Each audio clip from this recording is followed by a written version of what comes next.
On opening day have a rematch from their wild card win here over the New York Yankees last fall. It was a 3-0 win for Dallas Keuchel over Masahiro Tanaka. And now in the Bronx, a chilly day, mid-30s, 38 degrees, feels like 29. The wind is coming in from left field. Forecast sunny and cold, but it is dry, Alan Ashby, unlike yesterday. Unlike yesterday, you're right, where it was drizzly throughout most of the day, also cold, not quite as cold as today, but it's kind of a funny feel now. Our fourth day in New York and it's opening day, so let's get ready for a good one.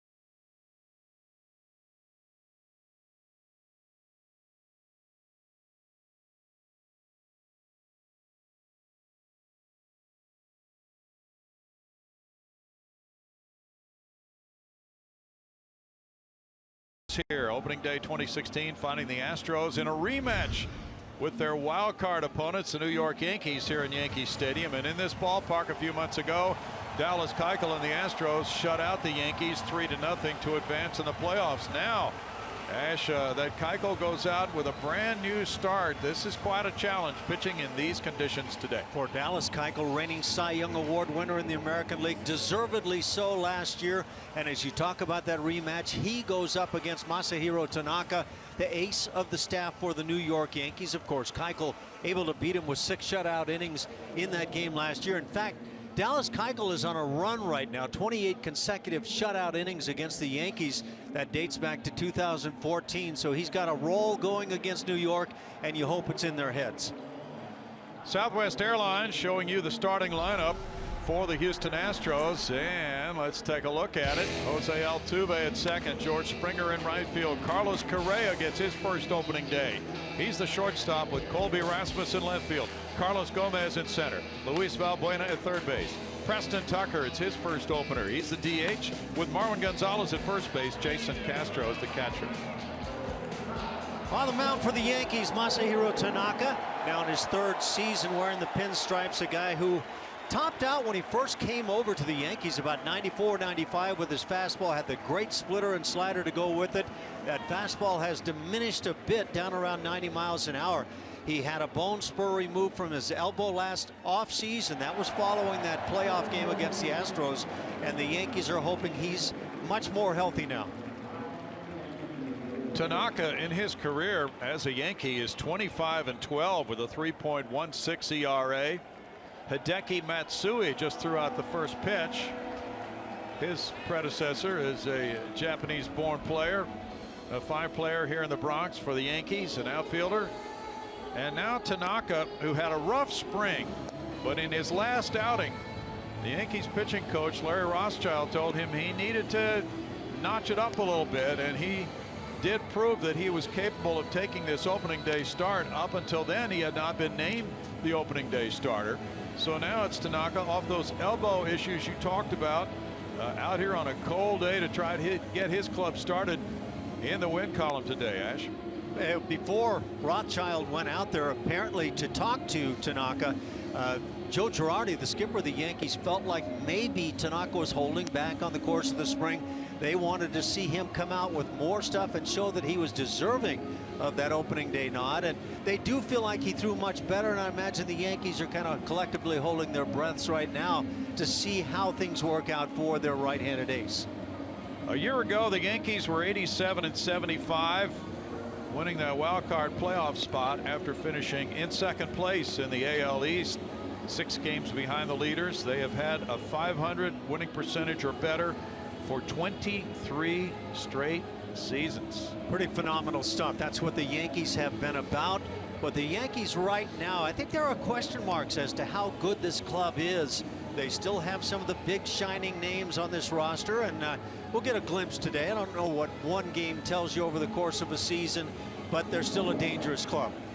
A.J. Hinch's club improved by 16 wins last year. And going back to 2 years ago, it's been a 35 win improvement since the end of 2013 for the Astros. And now it's Jose Altuve, who won a batting title 2 years ago. And last year had another excellent year, 200 more hits. He finished third in batting average at .313. He added 15 homers, a career high. He drove in 66 runs. This spring, he has been taking a lot of pitches. And he takes this one, ball one. Yeah, we'll see how that works out. When he has been taking the most, there have been times, at least when I've been able to see him, that he hasn't had great success. So we'll see if he's like a lot of other players who work on something in the spring and then go back to what's normal when the season comes along. Altuve looks at that one on the edge. Dana DeMuth, the crew chief, is the home plate umpire. It's 1-1 to Altuve. And in his 4 major league seasons with the Astros, he has hit .305. No need to think you're going to coax a walk out of Tanaka. He last year walked about 1.5 men per 9 innings. It's 1-2. This is a challenge for a hitter today. Very cold day. It's hard to get a feel for the bat. It's hard to swing the bat properly. The wind is whipping around.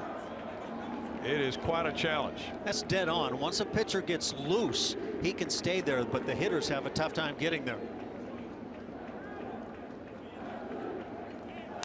Altuve fouls it back. Altuve starts the season at age 25. Quite a story from Maracay, Venezuela. Signed out of a tryout camp by the Astros. Paid $15,000 to sign. And he has become a star player. Not only leading the league in hitting in 2014 at .341, but in steals with 56. He came back to lead the league in steals again last year. In tight, and it's 2-2. The Astros are beginning their 55th season. Last year, the 3.23 pitches per plate appearance, the lowest in the major leagues. But Altuve this spring has not been that kind of a hitter. We'll see if he carries it on into the regular season. The Astros have won 26 and lost 28 in opening games. They've won 3 in a row. They beat the Yankees a couple of years ago in the opener at Minute Maid Park. Bounce to shortstop, Didi Gregorius. Low throw, and there's a big play by Mark Teixeira. Difficult play on the low throw for out number 1. Every team would love to jump on top. The numbers say when you do so, you win a good percentage of those games. And a play like that by Teixeira can make the difference.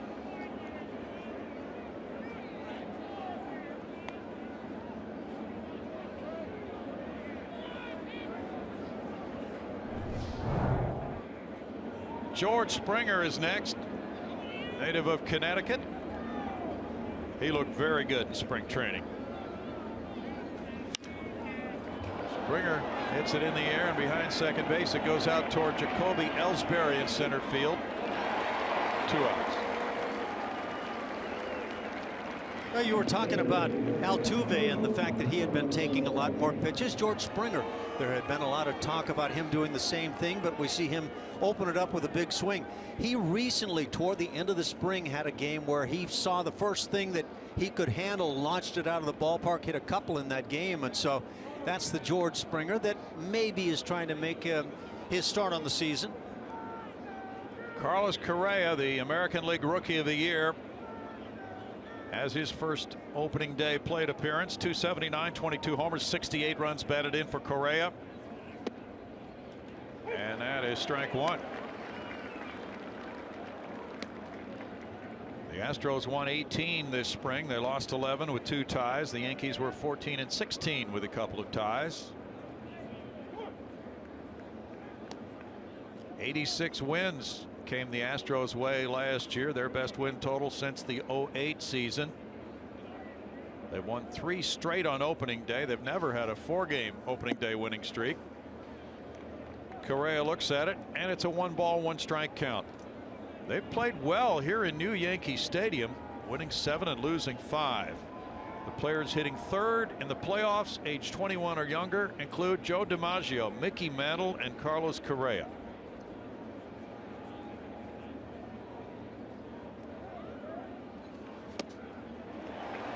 One and two. I don't think there's any doubt as to what was in the mind of Carlos Correa there. Get something he can handle up and drive it. He had the big hack. This is believed to be the coldest ever opener for the Houston Astros. They had a 41-degree opener in 2011 at Philadelphia.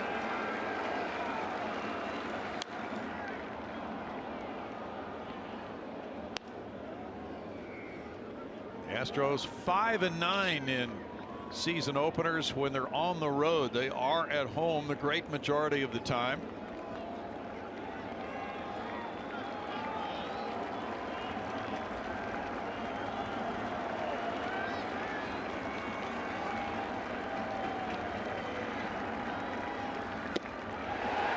And a strikeout gives Tanaka a 1-2-3 first. Dallas Keuchel to the mound in a moment.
What does he do for an encore this year, Alan Ashby? 20-game winner a year ago. We talked about the Cy Young Award, and he earned every bit of that award. Dallas Keuchel came to those 20 wins after winning 12 the year before. He had made tremendous strides that year in becoming a much better major league pitcher. And then, of course, the best of the bunch last year. He wants to be that good or better again this year. We've got our work the game here.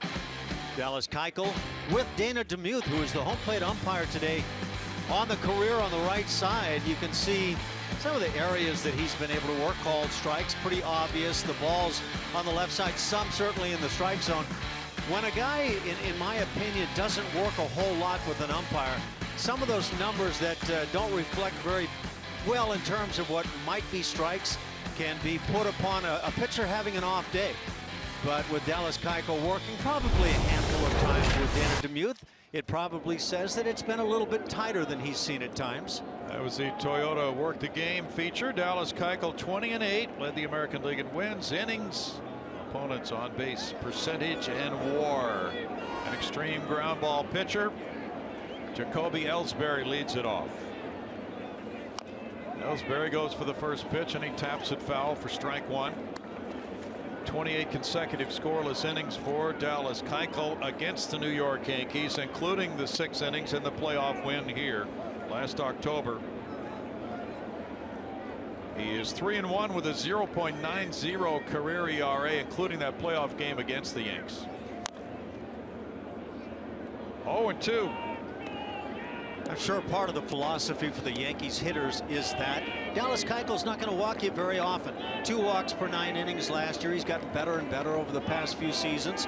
And so you try to jump on something early in the count when you might get the fastball you'd like to see. 1 ball, 2 strikes. Ellsbury is 2 for 7 in his career against Keuchel. Brett Gardner, another left-handed hitting outfielder, is on the bench today with Aaron Hicks playing left field.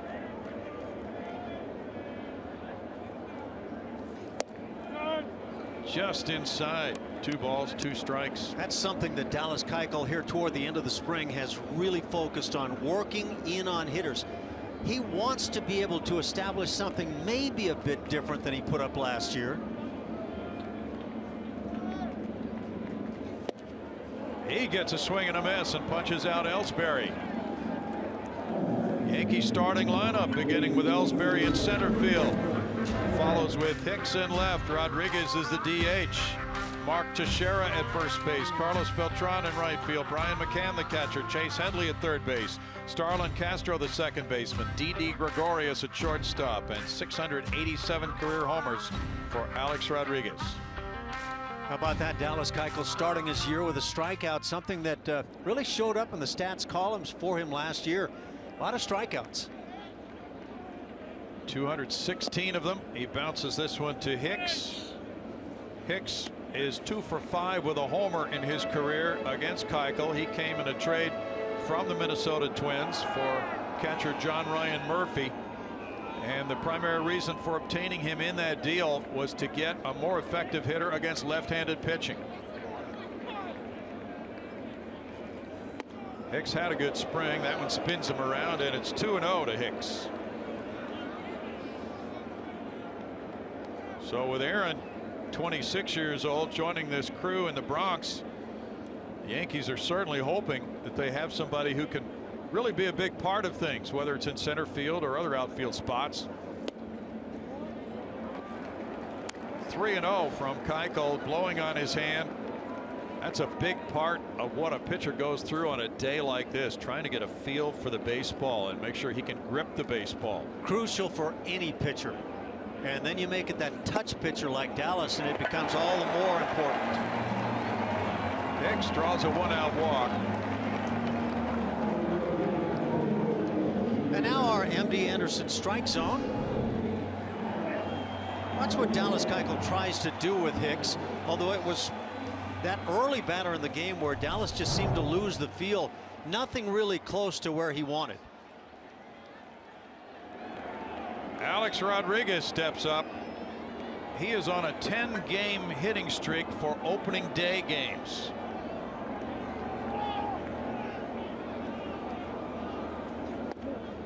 In tight for ball 1. Alex now 40 years old. Had a resurgent 33 home run season last year, driving in 86 for the Yankees.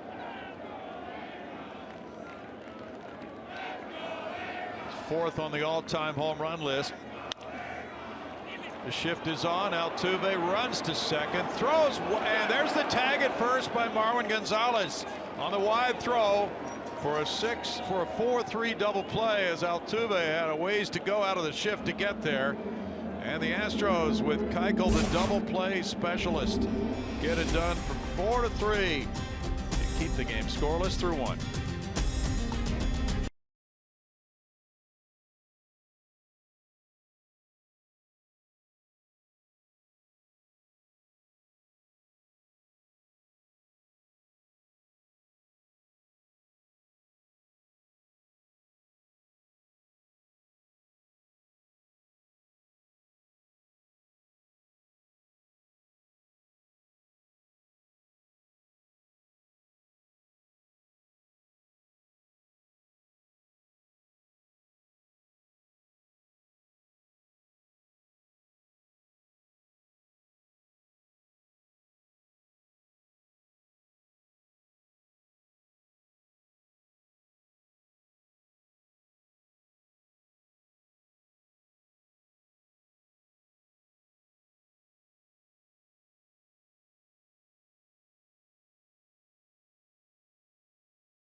Baseball on Root Sports is presented by Lexus, the new 2016 Lexus ES and ES Hybrid. It's next level luxe. And by Southwest Airlines. Transparency, low fares, nothing too high.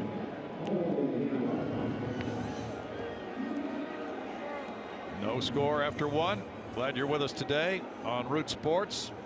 Julia Morales is freezing down by the field. We'll get to her as we move along throughout this opener. It's been a very chilly one. In fact, there was ice on the field here at Yankee Stadium underneath the tarp when they rolled back the tarp. Special opening day bases, of course, logos. West Point color guard was here, and here's Colby Rasmus all wrapped up on a chilly day. Strike one to Colby. Colby had a nice spring with 3 homers, hitting 25 last year, driving in 61 with a 789 OPS.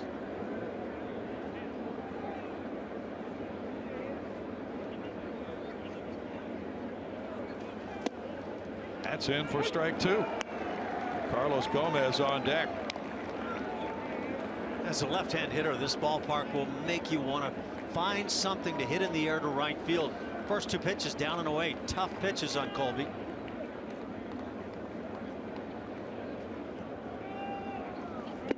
This is his 8th opening day roster and his 7th start. 1 ball, 2 strikes. He said he has played on colder days than this. Bet he's certainly hunted on colder days than this. He said that, yeah, what he's wearing there, the headgear, kind of reminds him of hunting. Broken bat, it rolls out. And there's the stretch by Teixeira on the toss from Castro. 1 out. Well, if they're early going, say anything. Maybe tough on the infielders trying to get a grip and make a good throw. Yeah, that's an excellent point, Ash. It's probably about like throwing a shot put. Just hard to get any kind of feel for the seams on that baseball, huh? Both first basemen have become best friends of the infielders already. Yes, they have.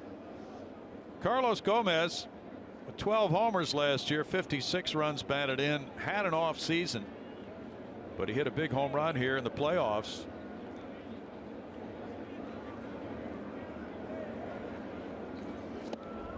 Big cut there, and there's strike 1. That pitch had some good movement on it. Hard to call that a fastball in 84.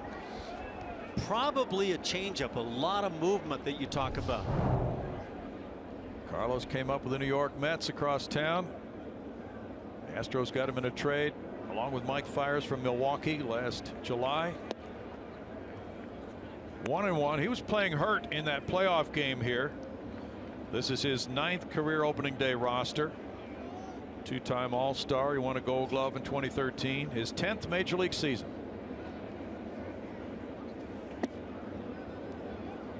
Two balls and a strike. He plays the game with a flair. He hit that home run off Tanaka here in the wild card game. He had been battling rib cage issues down the stretch for the Astros.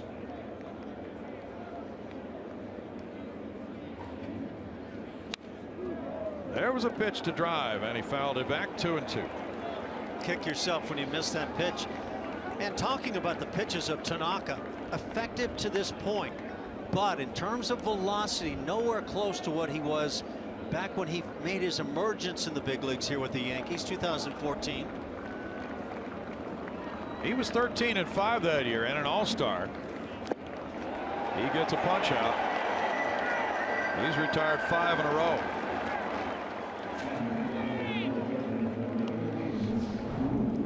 Watch the movement on this pitch, and possibly the changeup again. Of course, he's got the splitter, but that doesn't appear to be that splitter. But he's living on movement for the moment. Sure is, and that's what he lacked this spring from what we were reading. Luis Valbuena is the third baseman to open this season. He did well at that position last year. Valbuena takes ball 1. It's his 6th opening day roster, 3rd opening day start. He set a career high in homers with 25 last year, driving in 56.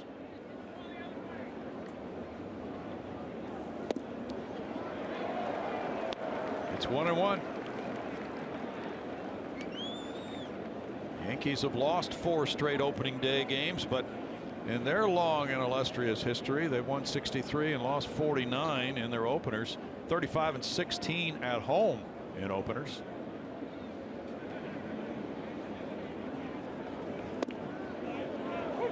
That's a late strike call, and it's 1-2. Dana Demuth debated that for a second, Ash.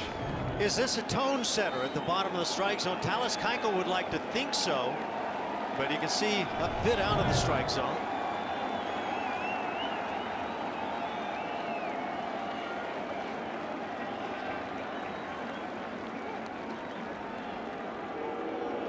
Last year, Valbuena and Rasmus both hit 25 homers, so they share a new club record for homers by a left-handed hitter in a single season. Now, Lance Berkman was a switch hitter, as you know. 2 balls, 2 strikes.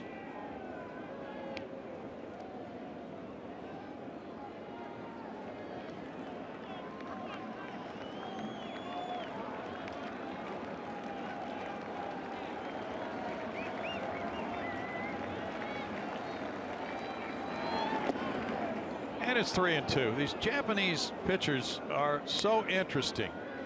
The way they keep their balance, and a lot of times you can just see them balancing on that leg, on the rubber, and maybe pausing an extra beat before they go toward the plate, Ash. That seems to be the key. That balance is a key, or the key, for them to be able to handle the strike zone well. Valbuena rolls it to first. Teixeira tossing. Tanaka's there. 6 in a row set down by Tanaka. No score in the Bronx.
Yankee Stadium, bottom of the second here on opening day between the Astros and the Yankees. Dallas Keuchel back to work, who's been looking forward to this one since the season ended. The special season ended for him back in October.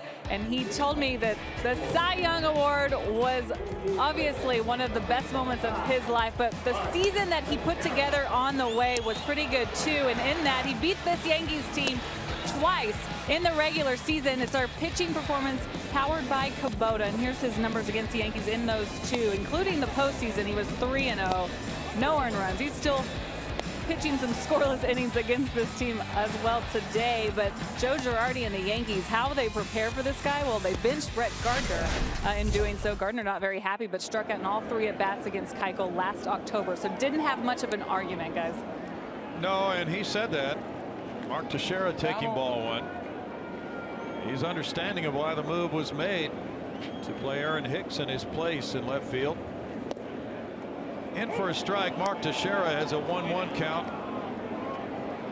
Teixeira is making his 13th opening day roster appearance. 31 homers last year, but he had a broken leg in August, and he rips this one high left field. Colby Rasmus, warning track. One long out. It sounded good off the bat, and it was airborne for a good long while. I don't know if the cold weather maybe keeps this in the ballpark. Dallas tries to come up and in, and might have gotten on the hands just a bit. When it's all said and done, just a nice out on the board. But you hate to flirt in that area with Mark Teixeira. That could be a factor. At the top of the stadium, those flags indicating that wind is coming in hard from left. Strike one to Carlos Beltran, the former Astro. If that's what it's doing at field level, then that's why that ball was caught. Of course, that ball didn't spend much of its time at field level either. No, it didn't. No balls, 2 strikes to Beltran. 19 homers, 67 runs batted in for him. This is his 16th opening day roster. Yankees with a lot of veteran players with tons of career resume, big numbers. Fouled away, and Beltran, in fact, has been one of the very best postseason hitters in the history of the sport. And the Astros benefited with a good bunch of that.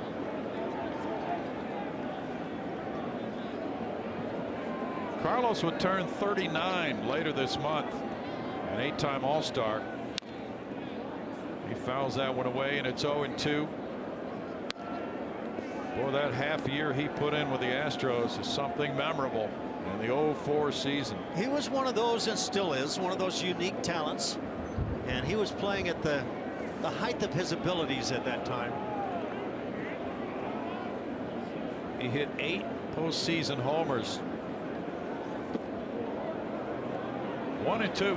Dallas Keuchel just continues to try to come in, whether it be breaking stuff or fastball, right on the hands of Carlos Beltran. 5th among switch hitters on the all-time home run list.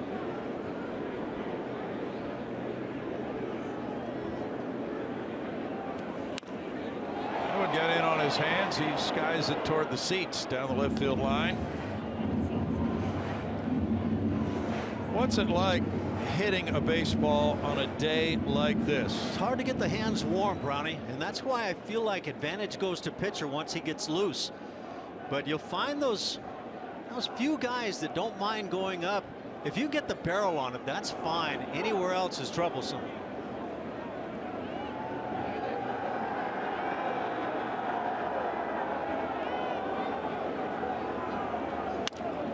Off the end of the bat, but that will beat the shift and roll into center field for a 2-strike single and the first hit of the game. Yeah, that's a pretty good battle right there. In, time after time from Keuchel. Beltran started pulling it foul, so Dallas tried one time to go down and away, and though the ball's not hit sharply, it finds a hole. Just a reminder, as you enjoy a cold one, to look forward to Miller Time later in today's game, brought to you by Miller Lite. Now Brian McCann. The shift is on for McCann. He got a couple of hits through the left side of the infield in spring training against the Astros. There's ball 1 to McCann. You were there doing that game on radio with Steve Sparks. They looked intentional. Whether they were or not could be another story, but it looked like one hitter anyway out of a whole bunch of guys trying to take advantage of a shift scenario. Valbuena is positioned almost halfway between second and third. He's the only player on that side of the infield. And after McCann got those 2 hits to left field on ground balls, I asked A.J. Hinch, would that affect your positioning during the regular season? He said no, the bat speed is different when the games count. 2 balls and a strike. Keuchel's having a little bit tougher time trying to find his way in on the hands in the strike zone on the left-hand hitters. than he has been able to enjoy on the right-hand hitters. Lefties 177 against him last year. It's pretty unique. Usually it's that real hard throwing lefty with the slider that will defeat the left-hand hitters.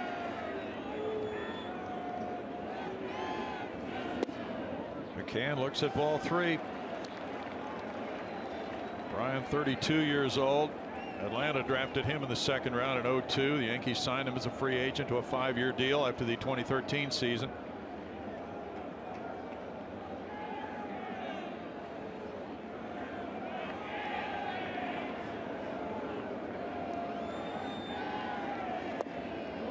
Ball 4. Second walk for Keuchel. Chase Headley bats next. I can understand the reluctance to come into the strike zone on McCann, a guy who can take advantage about as well as anybody in this lineup of that short porch in right field.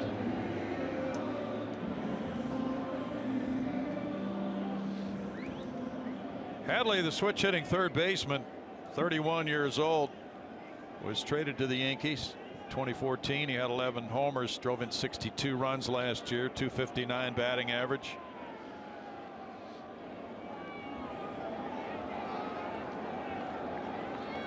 Hadley had a 31 home run season for the San Diego Padres 2012.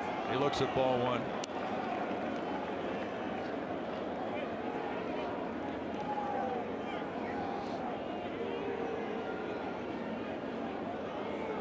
This is the 7th opening day roster for Chase Headley.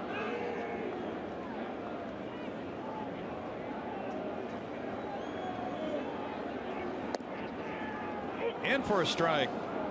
1-1.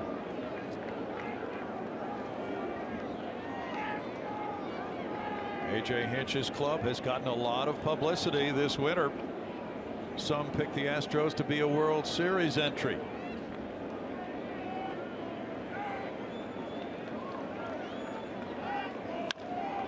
Sharply hit. Correa drops the ball, throws to first, a stretch there in time. Good play by Marwin Gonzalez to stretch for the out on what could have been a double play ball. Almost a sure thing double play if handled cleanly by Correa, but that's quite an effort on both ends. Once Correa kicks it, then the reaction to make this play is strong, and then you see what Marwin can do at first base. All around the infield, he is so valuable. Runners at second and third now with 2 outs. A.J. Hinch was asked about his selection of Marwin Gonzalez to play first base here in the opener, and he referred to his defensive skills, and he said he wanted the best defensive team behind Dallas Keuchel. Understandable. And that might have been a payoff play right there. Now it's Castro, and the Yankees and people who have been following them have been raving about Starlin Castro, the former Cub, traded for Adam Warren in December, and what he could do against left-handed pitching and playing second base. Former Cub shortstop looks at strike 1. And now look at our Super Mole, brought to you by Mattress Firm. Take a look at the fancy footwork and glove work of Marwin Gonzalez, keeping that toe on the bag long enough, and gets the out.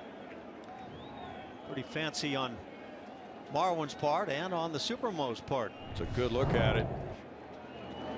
Castro had a big spring. He rips a line drive. Fair ball into the corner. 2-0 Yankees. Castro heads for second.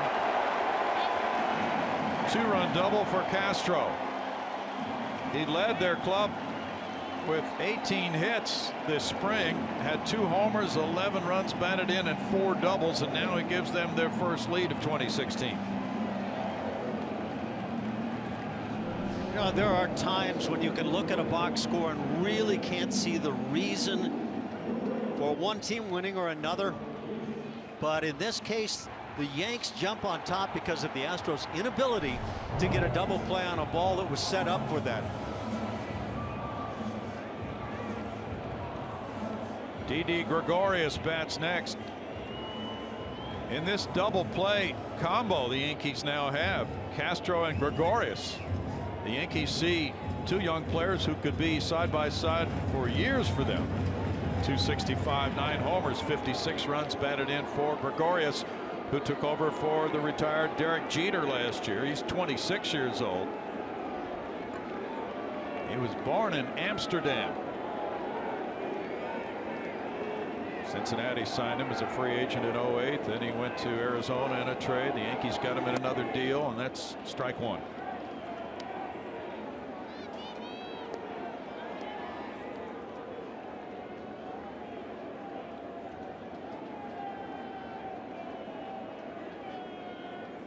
Tomorrow we have a night game. Colin McHugh goes for the Astros against Michael Pineda. Up the middle, Correa. And the Yankees come up with 2 runs on 2 hits. They leave a man. They're up 2-0 after 2.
Scores. Yankees lead 2-0. Top 3.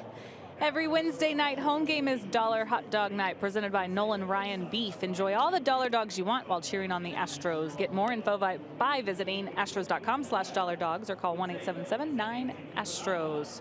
Marwin Gonzalez on deck to start this inning and getting an opening day start over there at first base. AJ hit step before the game. He's just trying to find ways to play this guy, of course, with the left-handed hitters on this team. And with Keuchel on the mound, he's going to go with his best first baseman defensively, and that is Marwin. And then, of course, with Tanaka on the mound, it's a good matchup with him in his split. So hopefully a good day for Marwin there.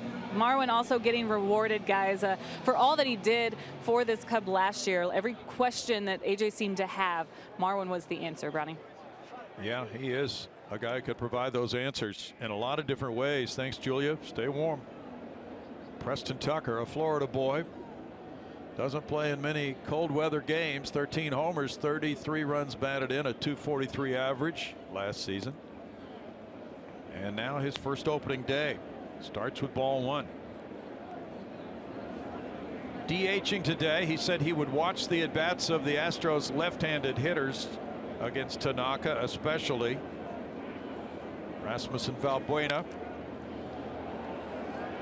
1 ball, 1 strike. He'll try to stay warm most of the time up in the clubhouse, do a little working out, keep his eye on the game.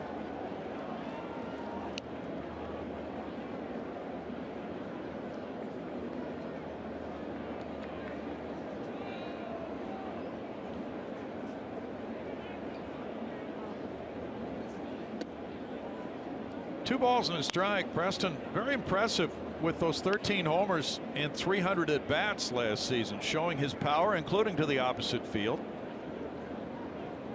He was a 7th round draft choice in 2012. They give him room in left center.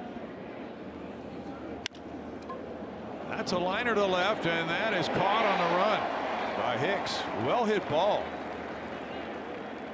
Houston Methodist league leaders now. Houston Methodist brings us our league leaders, and we can see the New York Yankees, most games in first place last year. They spent 99 days there. The Royals were there all season long. The Astros spent a good chunk of the season in first place. The Mets, Cardinals, Dodgers. Now that's a good place to spend your year. And by the way, that was a tremendous at bat put up by Preston Tucker, and no results in the end. Hardest hit ball by an Astro so far. Marwin Gonzalez follows. Taking all the way. There's ball one to him. Marwin begins the season at age 27. He's a Venezuelan native who hit 12 homers, drove in 34 runs, and he had 344 at bats last year. He played in the postseason. He bunts, and it will go foul. It would have gotten him to first base, but it did not stay fair, and it's a 1-ball, 1-strike count.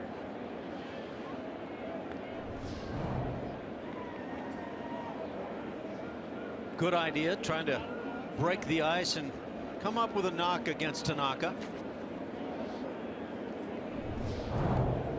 Very wise when you drag one on that first base side to run outside of the line in the event the ball kicks off your foot, leg, whatever the case may be.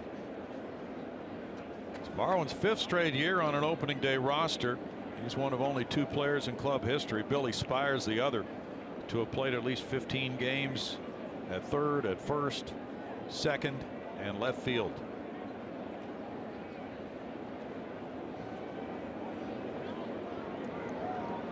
You know what happened to Billy Spires? He became so good at it, he started to play all the time. Watch out, Marwin. Well, he's pressing for some of that. Teixeira recovers after dropping it. That's 8 straight retired by Tanaka.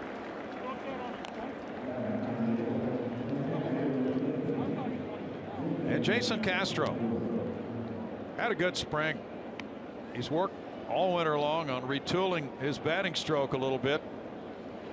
After a .211 season with 11 homers, 31 runs batted in, the results were good for him in the spring. Especially toward the end of the spring. And I'll go beyond results.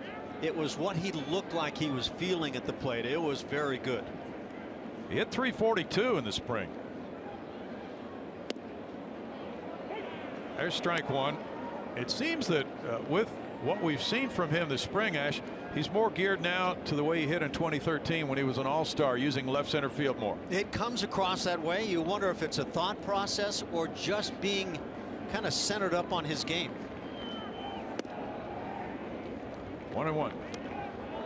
But however it comes about, it's nice to see. And you always talk about that left field stroke with power that he possesses, so valuable at Minute Maid Park. Castro could be a free agent at the end of this season.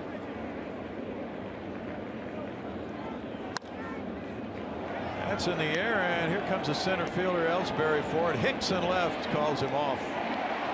That's 9 straight set down by Tanaka with a 2-0 Yankee lead.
It was everything that I thought it would be. Super fun. A lot of pressure on not individuals, but as a group.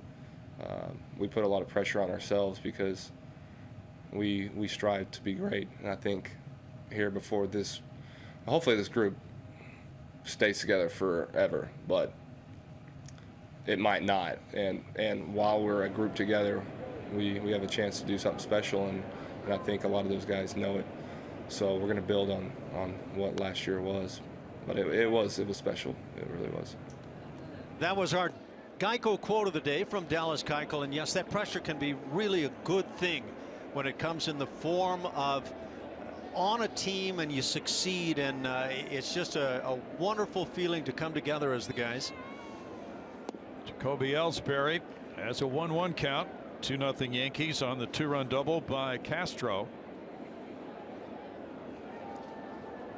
Ellsbury opened the Yankees first by striking out.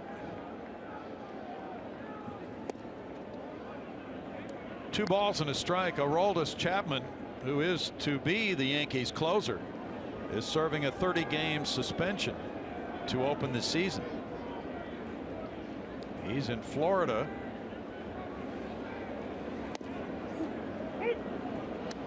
Two and two. He was suspended as a part of the domestic abuse policy by Major League Baseball. That's a real close pitch, and he gets the call there. 2-2 now. So that thins the Yankees bullpen a little bit. It's 3-2. Well, there's that top of the strike zone area that pitchers would love to get. A lot of people say, well, they don't want that pitch anyway. Baloney.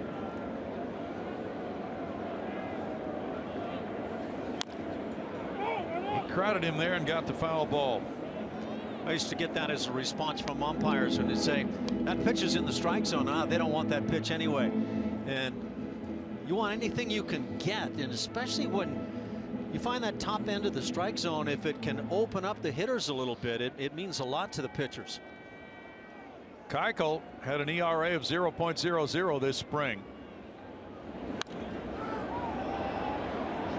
Valbuena. 1 out. Now the Yankees have an average age of just under 30. They've gotten a little bit younger, believe it or not, with the old players they have on this club since last year. They were second in runs scored in the American League with 764. They were fourth in total bases. Hicks drew a walk in the first inning.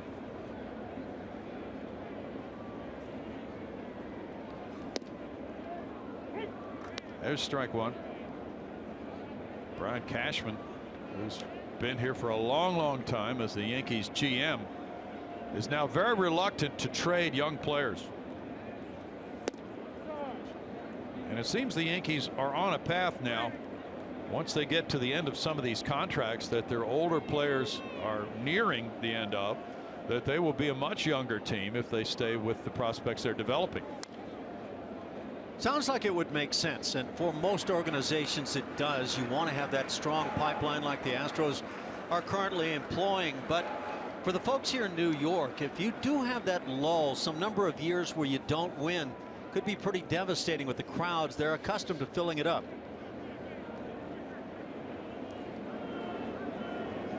As of this morning, local television here in New York reported that this game was not a sellout.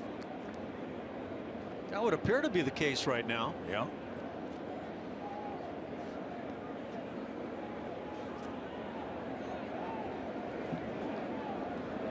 Yankees won 4 World Series titles over a 5-year span from '96 through '01.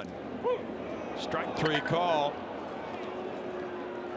Second strikeout for Keuchel. Now, to be fair to the Yankees, in terms of this not being a sellout, it was scheduled to be a night game. So a lot of the folks that were planning on coming may not have been able to make the arrangements. And that's why in these northern cities, there's a day off typically after the scheduled opener. It's a second chance to play the opening game. Alex Rodriguez grounded into that 4-3 double play started by Altuve.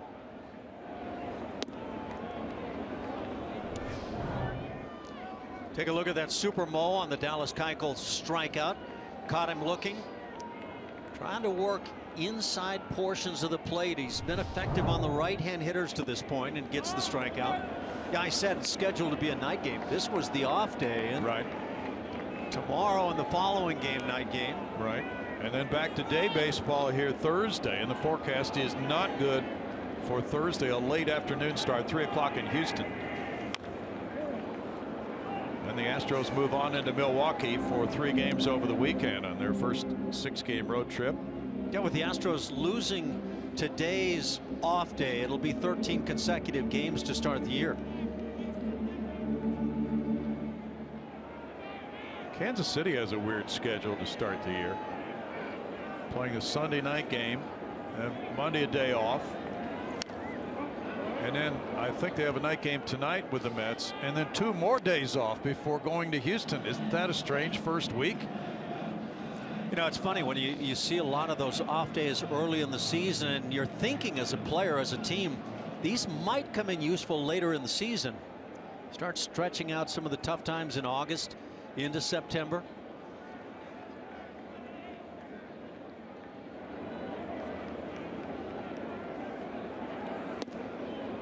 That's a close one. Full count to A-Rod. Boy, when you throw a pitch that you think is a strike, especially to a guy like A-Rod, and then you have to come back with another pitch, it's mighty tough. It's right there at the corner of that strike zone indicated on that graphic.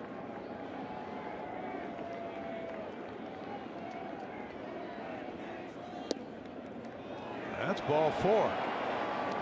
2-out walk. That's the 3rd walk for Keuchel. Very uncharacteristic of him in the first 3 innings.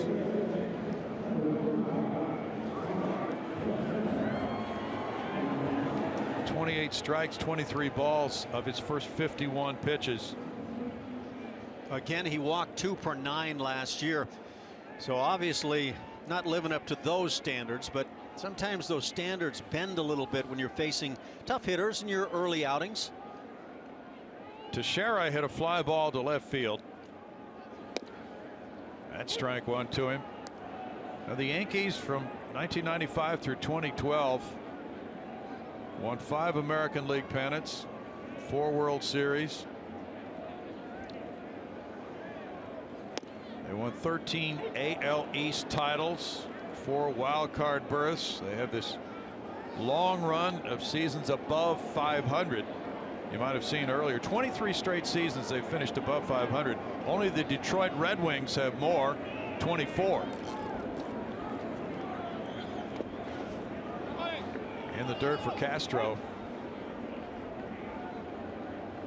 1-2. This is the Astros' only trip to New York, and the Yankees will come to Houston in July.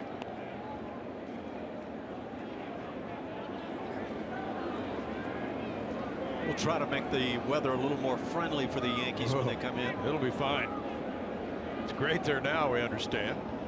Runner going, and here's the throw from Castro, and safe at second base. A rare steal for Alex Rodriguez on the 1-2 pitch. And certainly a rare steal against Dallas Keuchel, who yielded 5 stolen bases last year. Generally, it's just full commitment going maybe before first move, and when you're not holding on A-Rod, he can still pick a bag.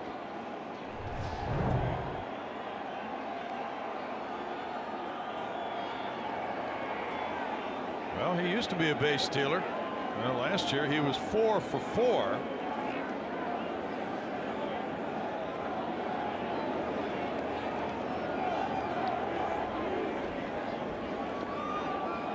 In the dirt, and it's a full count now at Teixeira. Alex Rodriguez for his career has 327 steals, and he's been successful 82% of the time. But in recent years, he has not done much of what you just saw.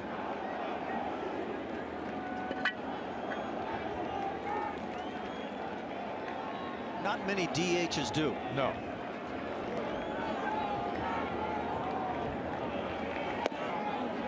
That is ball 4. Back-to-back walks bring up Carlos Beltran now. Yeah, this is also pushing that pitch count now for Dallas Keuchel. Close pitches, you can see he worked the edges the way he wanted to. But a great at bat from Mark Teixeira, who's been known to have those great ABs.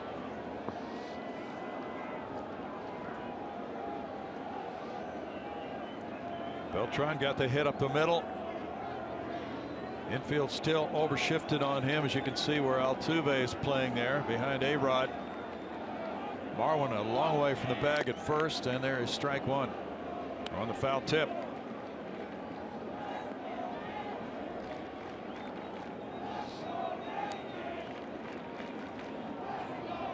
Brian Cashman thinks this year's Yankee club on paper is better than last year's club on paper because they're more balanced against lefty and righty pitching.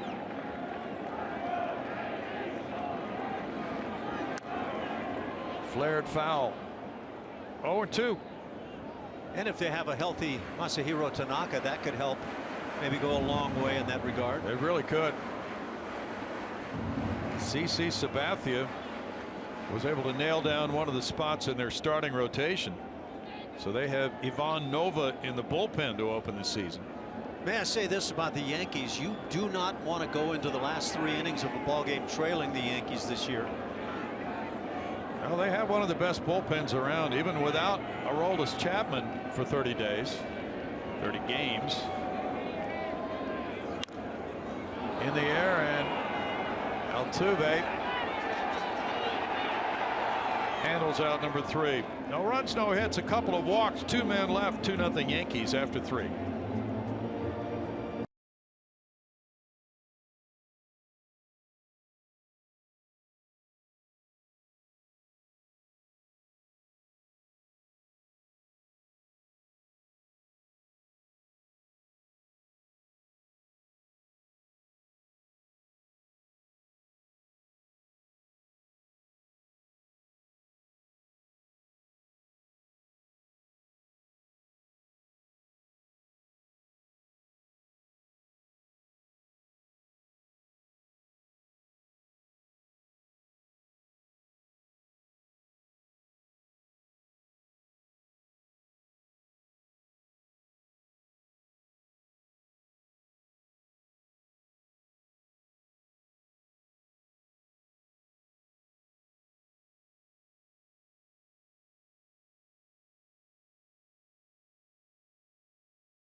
Stadium, Astros trailing the Yankees 2-0. It is time to take a look at our Chevy Stro poll. This means you have to get on Twitter. You got to check out Root Sports SW. We want to know which award the Astros get this offseason that was most impressive. Was it Keuchel's Cy Young Award, Carlos Correa's Rookie of the Year Award, or was it Jose Altuve's Gold Glove that he added to his collection of hardware? So check out the Root Sports SW page there. You'll find it as the pinned tweet. You can vote for one of those, and we'll tell you which way you're voting later in the broadcast. Guys? Well, you've heard from all of them on your usual spring training interviews, so we'll be checking in with you to see what you think as well. You get a free choice, Julia. We go to inning number 4. The Astros have not had a base runner against Masahiro Tanaka through 3 innings. Jose Altuve grounded to shortstop. Taking ball 1. Boston leads Cleveland 2-0. They've had some rough weather in Cleveland to open the season.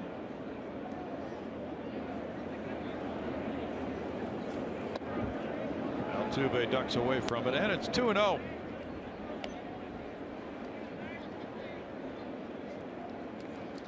Yankees are really excited about a brand new starter in their rotation, Luis Severino.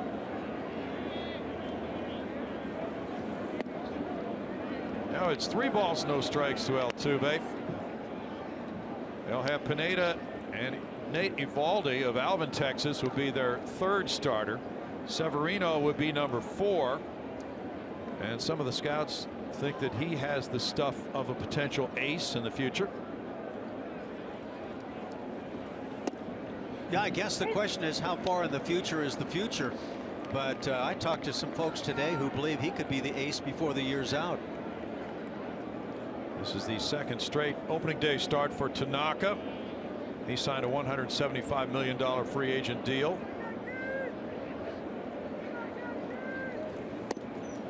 He catches the corner. Now he's come back to create a full count delivery next to Altuve.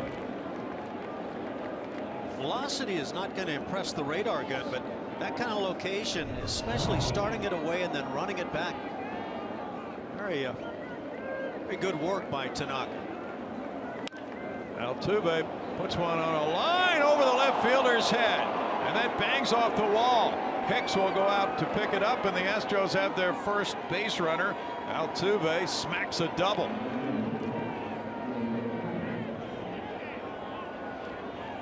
And Hicks, a guy that's known as a pretty good outfielder, gets completely frozen and lost on a line shot hit by Jose Altuve.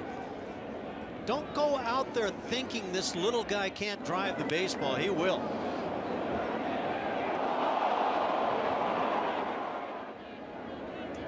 I think that shows you a lot about how Altuve hits the ball in regards to anybody who goes to the plate. That's an impressive, powerful swing. Now George Springer will try to advance him. And it's ball 1. Springer hit the first pitch in the air to center field in the 1st inning. Well, Altuve has had 200 hits, as you know, for each of the last 2 seasons. He's on the board with number 1 of 2016. At 225 hits in 2014 for a club record. Now 2-0 on Springer, and here's McCann coming out to talk it over with Tanaka. He is a hitting machine, Ash. A little surprised to see Tanaka trying to work away on Springer in this scenario. Nobody out, man at second base. You would think the thought would be to come in on the hands, but that probably speaks to what the Yankees feel about the power of Springer. And he does have that power. Altuve just got his 831st career hit. No Astro had more than 830 for his first 5 years.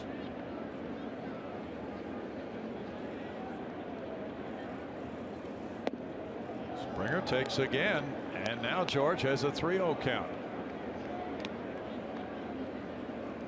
Carlos Correa on deck.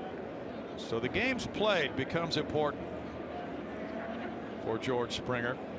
How many games will he play this year? That question's been asked many times over the winter because the Astros really think they have something if he plays 140 or more. It rolls to third. Barehanded Headley, no play. And it's 1st and 3rd, nobody out. Springer just rolling one to third on the 3-0 count, gets an infield hit. A little bit of an intriguing storyline there. Springer getting the green line and taking advantage. You're not going to get him on this ball. He just runs simply too well. But a couple of hits against Tanaka, finally breaking the string here early on. Hits that for a pitcher you got to feel like hits you don't want to give up. And Altuve wisely did not round third base because Headley was looking to make a play if he had, with Gregorius sneaking in behind him. Now Carlos Correa, who struck out in the 1st. Speed at the corners for the Astros. In tight. That one almost got him on the left elbow. Ball 1.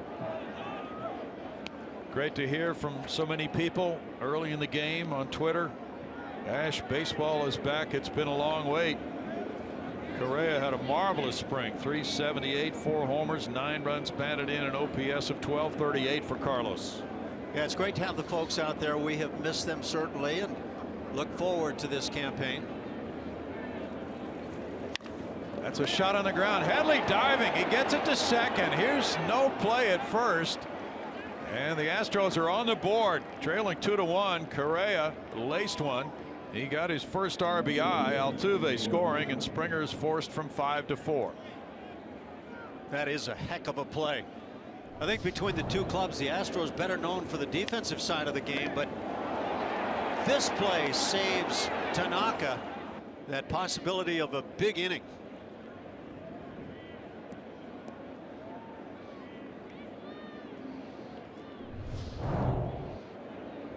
Now 2-1, and it's Colby Rasmus. With Correa the base runner, Rasmus grounded out to second earlier.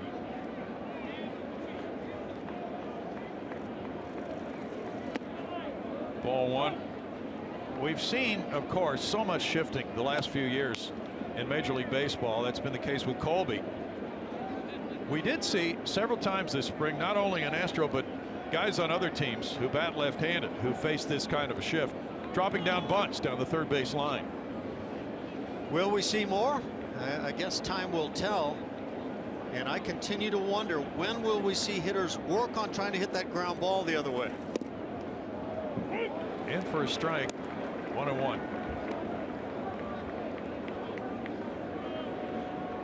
It just seems logical to me that if the shift is going to become an everyday part of this game, then why not the other? Why not working in batting practice trying to hit the ground ball the other way?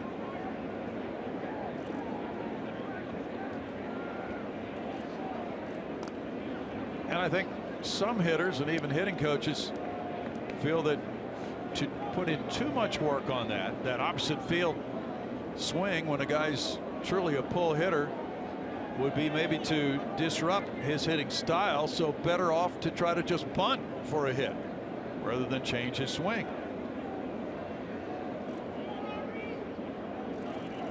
Correa's going. McCann's throw sails, and the tag is made in time. No, the ball got away. He was called out by Ed Hickox, who didn't see the ball getting away. It was not caught by Gregorius, so Correa is in at second base. That play would have been close one way or the other with a catch. Let's see what we can see from this angle.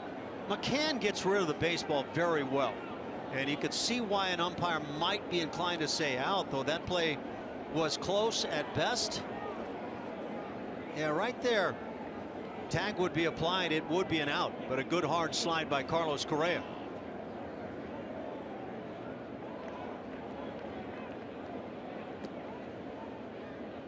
Brian McCann he's a rare catcher these days. Can be such a dangerous hitter, but behind the plate, a lot of people don't talk about it, but he throws extremely well. So Correa, and we'll check, but assuming he's credited with the steal, the official score probably not ruling that Gregorius should have caught that throw because the runner was arriving about that same time. It is a stolen base, number 1 of the year for the Astros. And they figure to do quite a bit of running this year again.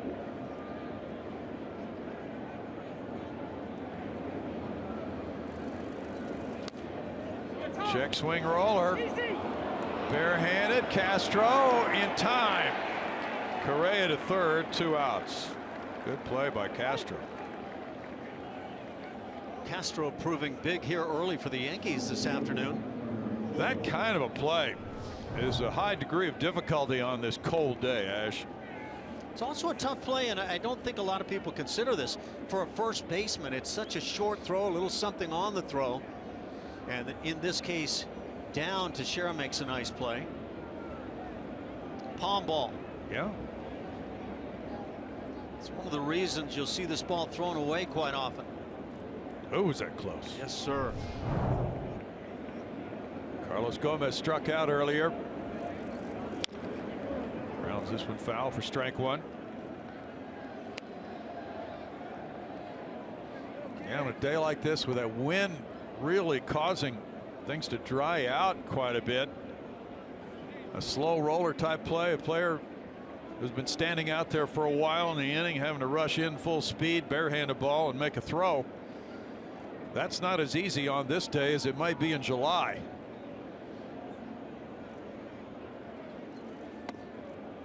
Brownie, looking at those flags, it's obvious that that can create a rough day for some folks, but the real bad news for the moment is those flags are starting to come our direction. We don't want to see that at all.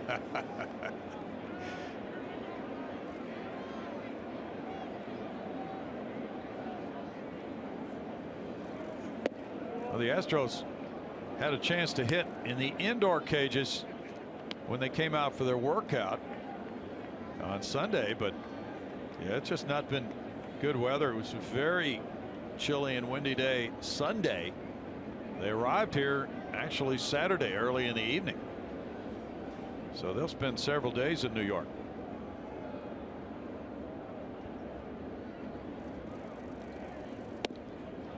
That's another thing as that comes in for strike two. It's so different, and spring training can be a grind, but there are games almost every day, and then as you indicated, you get into this first week of the season.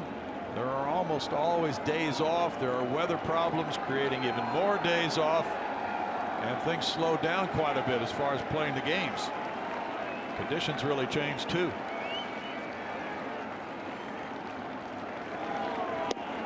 Strike three called, and the Astros get a run in the fourth on 2 hits. They leave a man at third. It's 2-1 Yankees.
Texas Auto Diamond King. We look at the progression of his career. 7th round pick in 09, native of Tulsa, Oklahoma.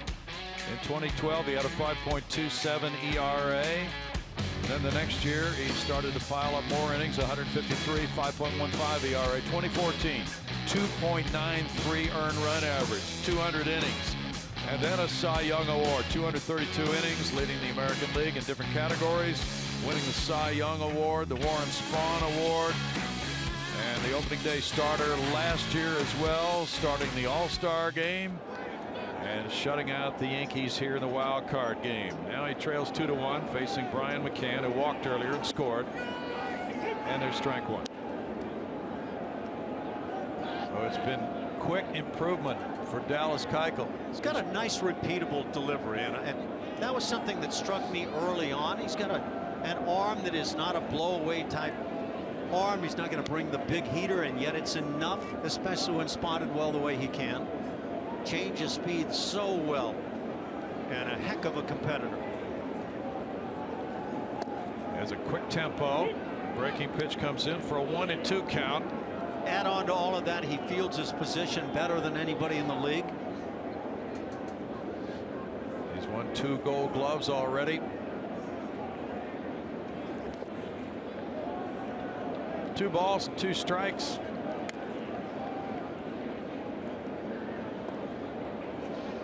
Grew up a big fan of the Atlanta Braves pitching staff,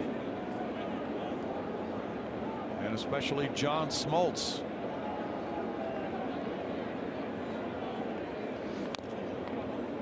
He crowds McCann with that one, and the count stays at 2 balls, 2 strikes. John Smoltz, of course, threw harder than Dallas. I think Dallas pitches with more of the results of a Greg Maddux, actually, in terms of all those ground balls and how well he fields the position. That's a good comparison. Out into right center field, a looping fly ball hit for McCann.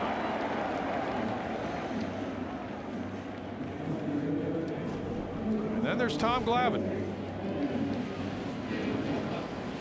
See how the comparisons go. Glavine loved to pitch away, though. We find him immediately working in. A couple of guys, there's the breaking ball effort, working toward the hands. For me, Mike Hampton is a guy that comes to mind all the time in terms of what I see with Dallas Keuchel. But Tom Glavine, he just didn't want to give in. He was willing to walk guys while missing off the edges. Strike to Chase Headley. He hit the ground ball with 2 men on. Correa threw him out, but mishandled the ball. It could have been an inning-ending double play ball in the 2-run Yankees second.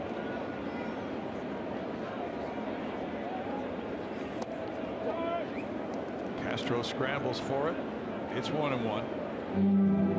When Dallas Keuchel went to the Astros minor league camp at spring training, he wore the number 57. But Paul Burgess, the Astros longtime minor league equipment manager, then did not give out that number 57. That was the number worn by Darryl Kyle, and no Astro has worn it since 2003 when he passed away. Liner foul. 1-2.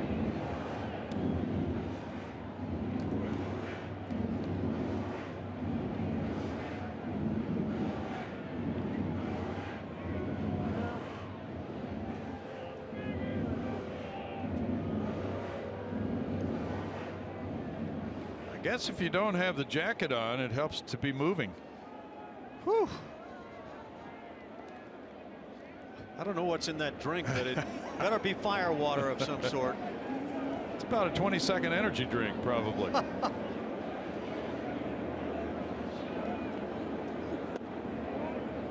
Two balls, 2 strikes to Headley.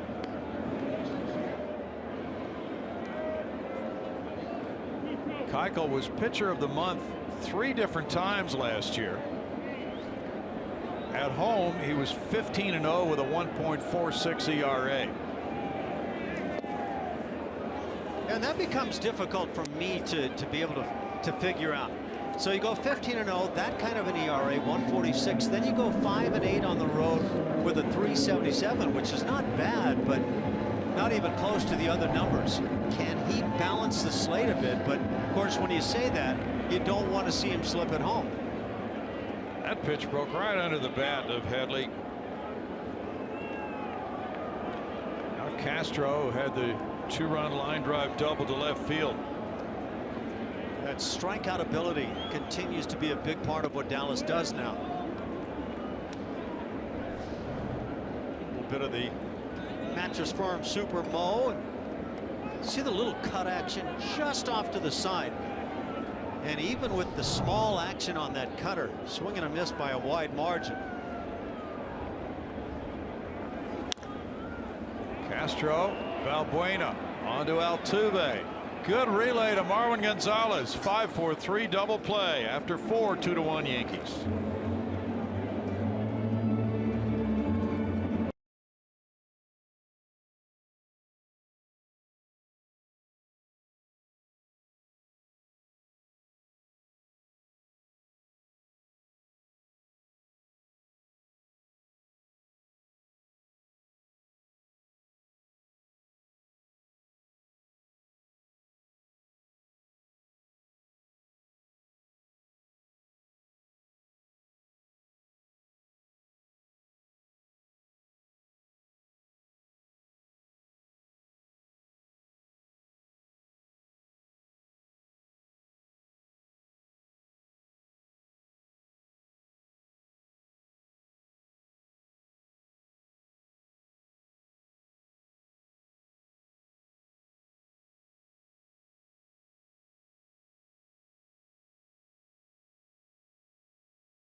Fifth inning.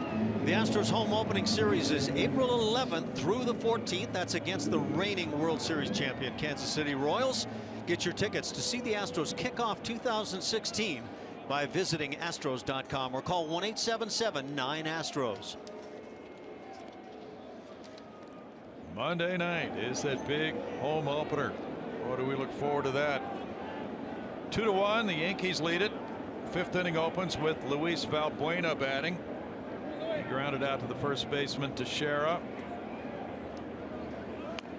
And up to bunt. He fouls it. He's one who could be bunting quite a bit more this year. I see nothing wrong with, in fact, a lot right with trying to get a rally started by taking advantage of what the defense is giving you. Yeah, especially leading off an inning. Preston Tucker's on deck. Yankees have 3 hits. The Astros have 2. 1-1. Back in Houston, there are watch parties at Midtown, Hedwick Village, Sugarland, the Woodlands, Pasadena, Buffalo Wild Wings locations. Enjoy, folks. Glad to have you with us on Root Sports. Castro to Teixeira, 1 out. And thanks for weighing in with your thoughts, and we welcome you as well to a brand new season. We missed you guys. Yeah, we did, and it is certainly our pleasure to be able to sit here and bring the Astros to you day after day, and hopefully it's another fantastic year for the Astros.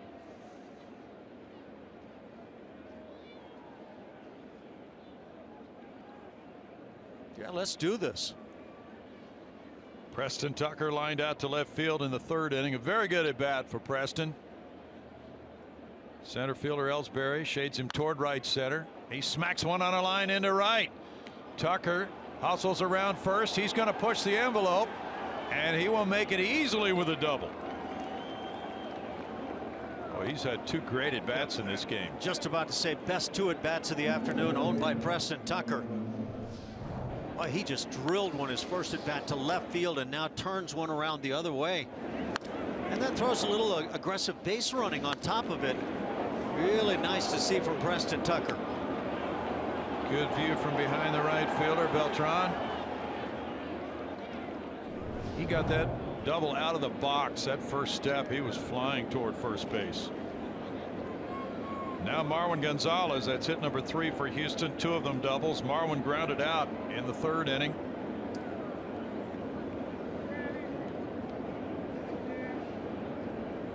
Jason Castro on deck. Pickoff at second is thrown into center field. Tucker, though, cannot advance. Good job by Castro of backing up the play and getting out into short center to grab it.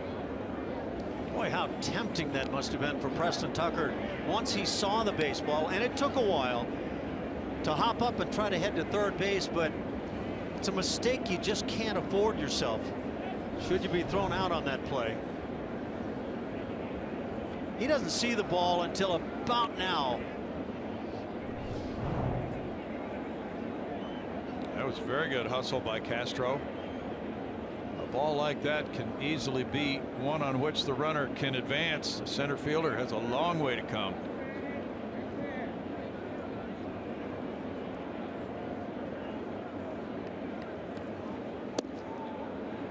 Strike 1 to Marwin, who had 4 homers this spring, hitting .310. He looked very sharp with the bat. Yeah, I wouldn't limit him to looking sharp with the bat. He looked sharp in everything he did, and he just forces his way into the lineup. Last year, the Astros made it to the postseason for the first time since 2005. That was a magical year.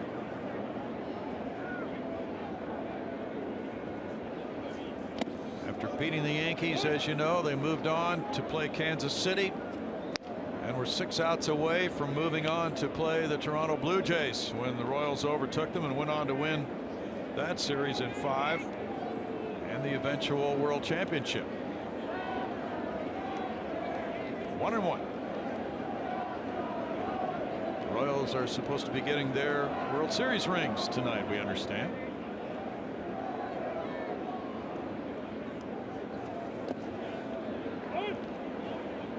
Two balls and a strike. Yeah, what could have been that 8th inning against Kansas City in a game that otherwise propels the Astros right on through. And yeah, it's challenging. It's tempting to look back and say, what if? A.J. Hinch used 151 different lineups in 162 games. It almost seems impossible.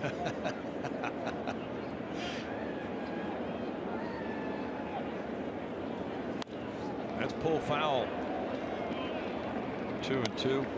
Well, the Astros fan base, and we're hearing from several of them, as you saw, certainly has been energized and really hopeful coming into this season for a lot of different reasons. One is that the Rookie of the Year, Carlos Correa, will be here from opening day on instead of June 8th on. Another is the thought that George Springer could avoid an injury that would cost him 2 months and be here for many more games this year. And there are more reasons than that. We could go into them if we had more time.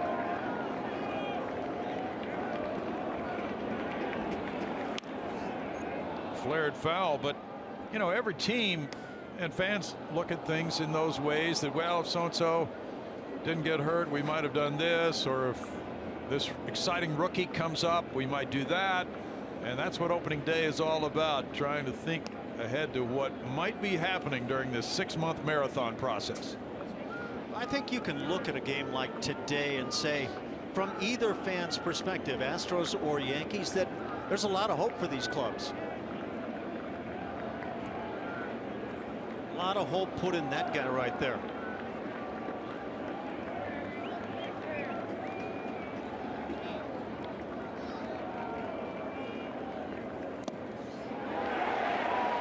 Foul tip, strikeout, 2 outs, 4th strikeout for Tanaka. That was a battle. And it's a hung on to foul tip that finally ends things.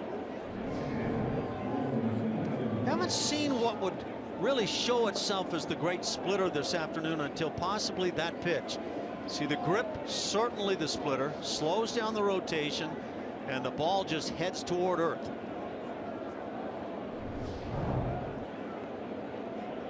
Jason Castro hit a fly ball to left first time up. It's 399 feet to the left center field wall in this ballpark.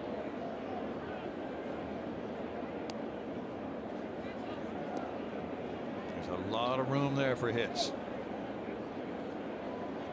Yeah, and then there was the old Yankee Stadium with the monuments out in center field and all that distance. Foul ball, strike 1. Monuments are out there now.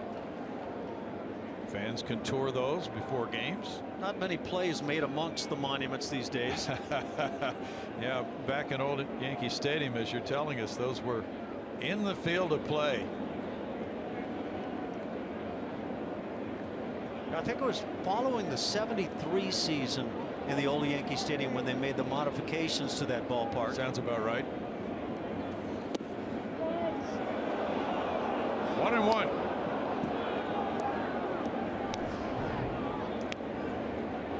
See that action, and we've seen a lot of that throughout the day with that pitch just running away on the left-hand hitters.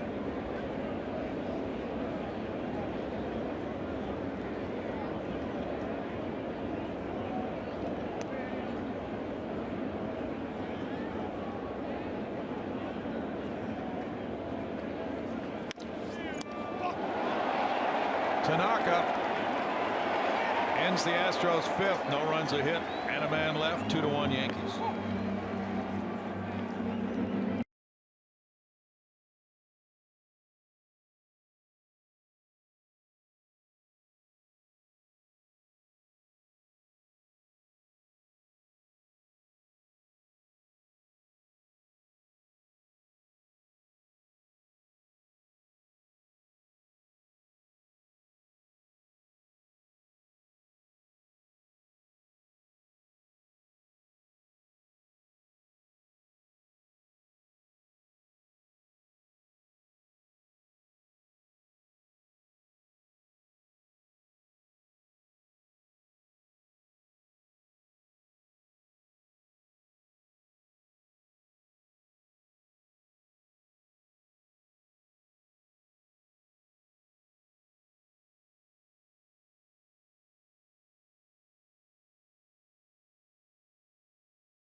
The Bronx 2-1 Yankees over the Astros, bottom of the 5th. Dallas Keuchel back on the mound, and he was one of the answers, or one of the things you could choose from in our Stro poll that we're doing. We're going to start doing a lot more of this. We asked you earlier which Astros award was the most impressive. You got on Twitter, and 73%, goodness right there, Dallas Keuchel Cy Young Award is the clear winner. Correa and Altuve coming in behind. Keuchel and that Cy Young season that he had 1 year ago still doesn't feel real to him at some points, especially when he got the call from Roger Clemens after winning that award. Said that he got a text first, and then Roger called him and said, "Welcome to the club. It's something that nobody can take away from you. You're joining myself, you're joining Glavine, you're joining Smoltz." And as you guys talked earlier, those are some big names in Keuchel's mind, as he was a big fan of those guys growing up. Ronnie. Thanks, Julia. Gregorius taking ball one, 2-1 Yankees. Home 5th inning underway. Gregorius grounded out to shortstop in the 2nd. The shift is on for him. In this case, Valbuena is in on the grass at 3rd to guard against that possible bunt. 1-1. And in some situations, A.J. Hinch will position the 3rd baseman where Valbuena is now.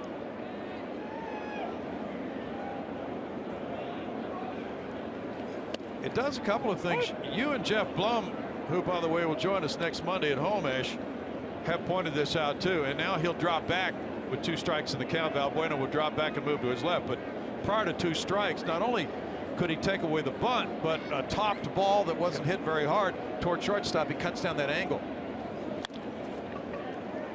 Altuve down on a knee. It's become so sophisticated on positioning that batting averages have certainly taken a tumble because of this positioning. The deeper you play as the lone member of that left side of the infield, the less of the infield you are covering percentage-wise. Now, that's assuming the ball is hit to one side or the other. But, of course, when you come in, though you're covering a little larger percentage of the field, you're counting on the ball not being hit sharply. So it's a tough juggled there. Ellsbury's 0 for 2. Altuve, Marwin gets back, and Jose held it long enough until he got his foot on the base. 2 outs. First base can be challenging, and I think Marwin would tell you that there are moments where it probably becomes a little more challenging for him than the other positions around the infield. Aaron Hicks has walked and struck out looking. You can play first base quietly over there and not go for balls to either side of you, and it probably is easy, but Marwin has that instinct to really break on a ball. Yeah, he's got that range factor going. Strike to Hicks. Keuchel is the first Astro since Roy Oswalt to start back-to-back opening days. Roy did it 8 times in a row. And look, if you really love that call at the end of the year from Roger Clemens to congratulate you on the Cy Young Award, go ahead and do it 6 more times and match Roger with 7. That'd be something. 2 balls and a strike. How about that career? 7 Cy Young Awards.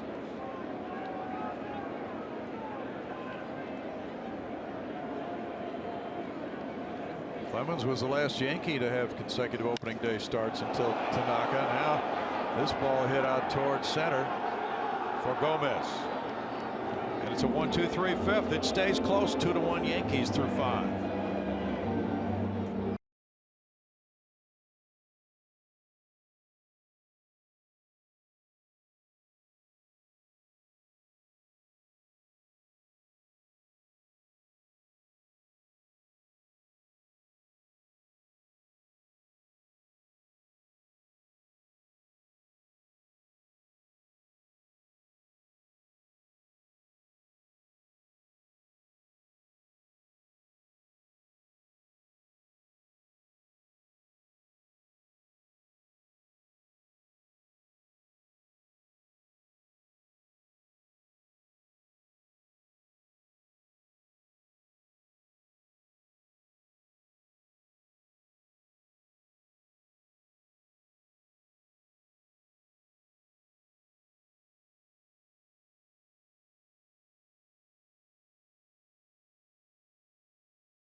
Baseball on Root Sports is presented by Southwest Airlines. Transparency, low fares, nothing to hide.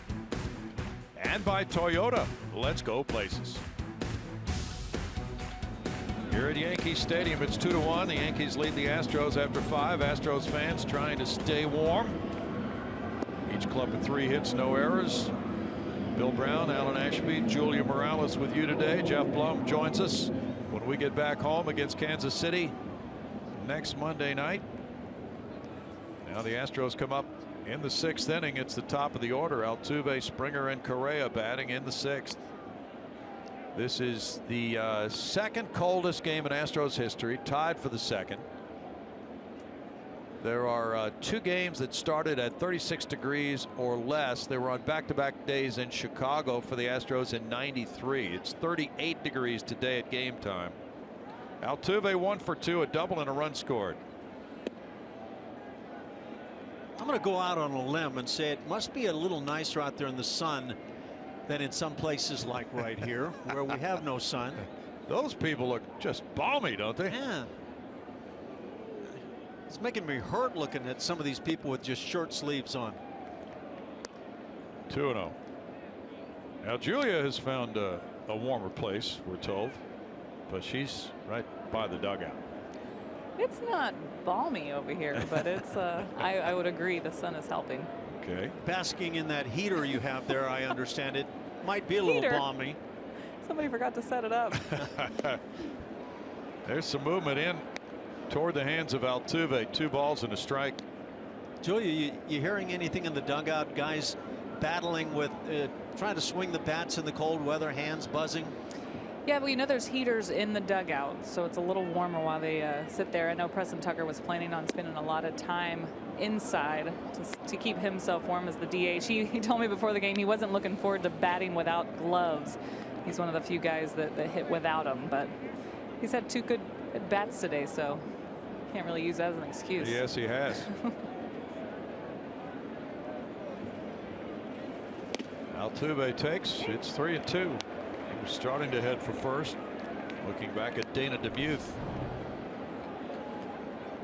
You can see why.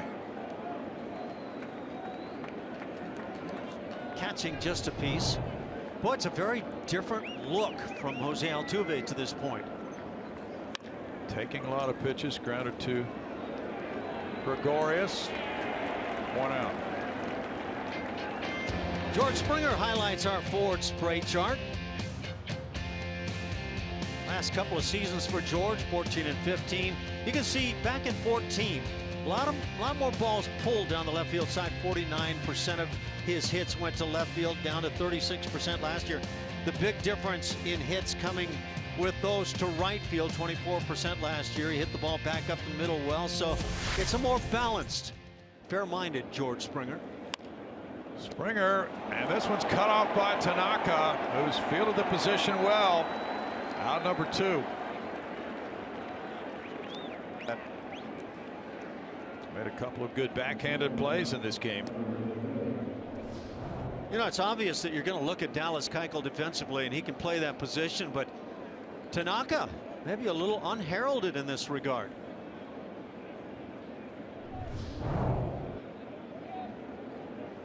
Correa with an RBI, bouncing into that force play in the 4th inning, is 0 for 2.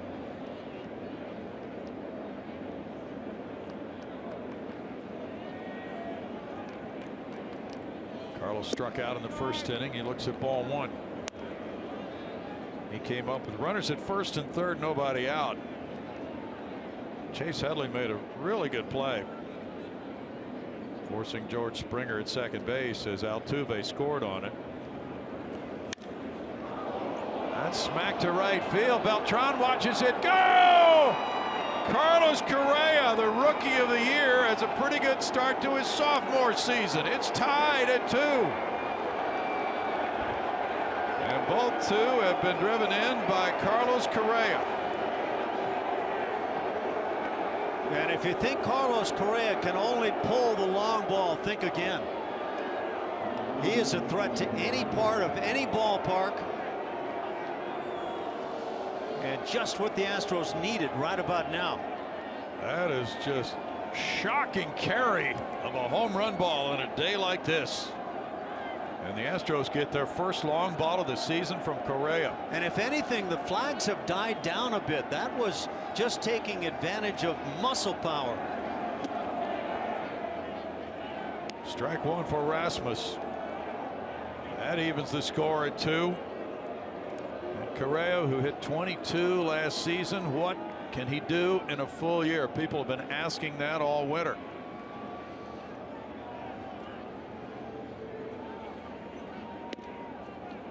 One ball, one strike. See what it takes for young Carlos Correa. What does he get in order to drive a ball to right field like this?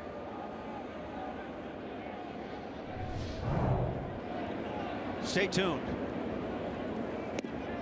And it's that kind of power to all fields that really opened up a lot of scouts' eyes last season. When you watch him day in, day out, and the workout routine, you know it's there. You get that glimpse. Forward pats during a ball game. Maybe hard to size up, maybe not. But he is one of those rare, unique talents. Got a pitch that got some of the plate down and away somewhat. Tanaka had no doubt about where that ball was going to wind up. Tanaka gave up 25 homers last year in 154 innings. Tanaka faced the Astros only once in the regular season. Last year in Houston, he gave up 6 runs in 5 innings, including 3 homers. One of those was by Correa. The other 2, Chris Carter and Jose Altuve. He gave up 2 homers in 5 innings to the Astros in the playoff game here. So that's now 6 home runs he's allowed to them in 15 innings.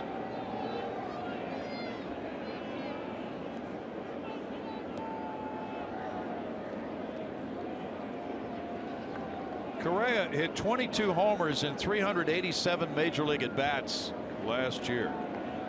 Hit 2 more in the postseason.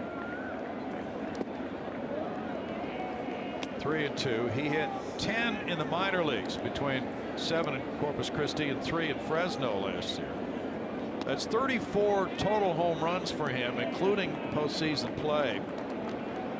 And he had hit 9 in 2013 at Quad Cities in 450 at bats. Getting to that part of the ball game where you wonder how much deeper can Dallas Keuchel go. He's at 82 pitches. Rasmus takes a 2-out walk. And again, as you reflect back in this ball game, the 2 runs scored by the Yankees came after a ground ball that was destined to be a double play, not turned for the double play, enabled 1 more out for the Yankees bats, and they took advantage, driving in a pair with a double. Joe Girardi is out, and he's going to make this change after the 2-out walk. Carlos Gomez will be batting. It's 2-2 in the 6th.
Ball game. Carlos Correa driving in both of the Astros runs. He just tied it with a 2-out homer in the top of the 6th inning. Now after the walk to Rasmus, Tanaka has come out. Lefty Chasen Shreve has come in 59 games last season. He went 6-2 with a 3.09 ERA. Yellowwood's bringing the lumber, and so did Carlos Gomez in Yankee Stadium last season. A couple of home runs for Carlos. We'll take a look at one as he got a pitch left up, and he did the big boy thing with that one. Launched it out. One of those big-time players. He is not afraid of the bright lights in New York. Remember that emotion late last season for the Astros. Bring it back. Interesting that Joe Girardi has a bullpen well stocked with right-handed pitchers, but he brings in a lefty, Chasen Shreve, to face right-handed hitting Carlos Gomez, who has struck out both times today. And there's strike one. That changeup can be a dominant pitch against right-hand hitters for a lefty. Well, Tanaka just had his first walk of the game, and now he's watching. Looking around like, what happened? Yeah, it happened quickly. Shreve makes the play to end it. The Astros tie it. Correa, opposite field, number 1 for an Astro in 2016 to make it 2-2.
Now to introduce our Lexus defensive rankings.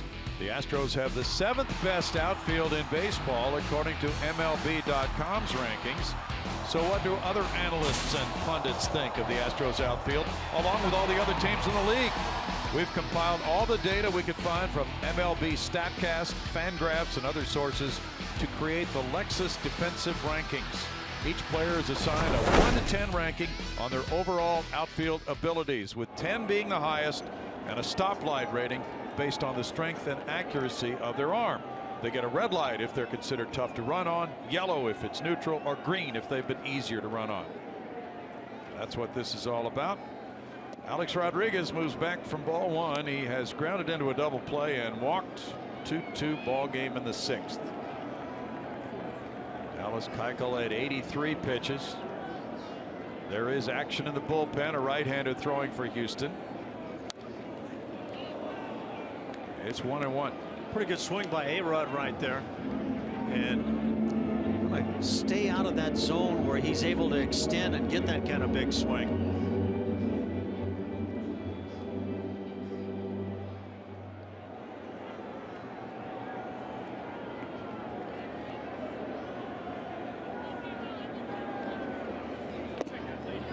In the dirt to A-Rod. 2-1. Alex had only one extra base hit in spring training. That was a home run in his first at bat. But he is not concerned about that lack of power this spring. Fouls that one away, and it's 2-2.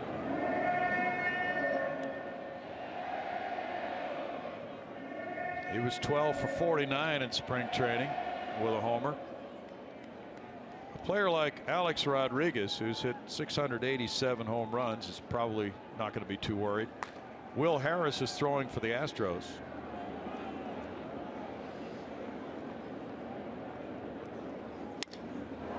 Broken bat, looper caught by Correa.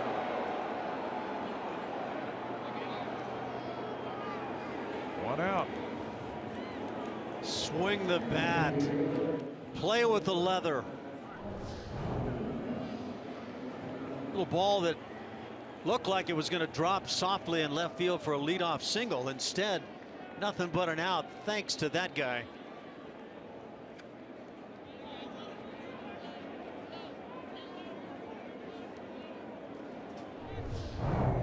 Mark Teixeira.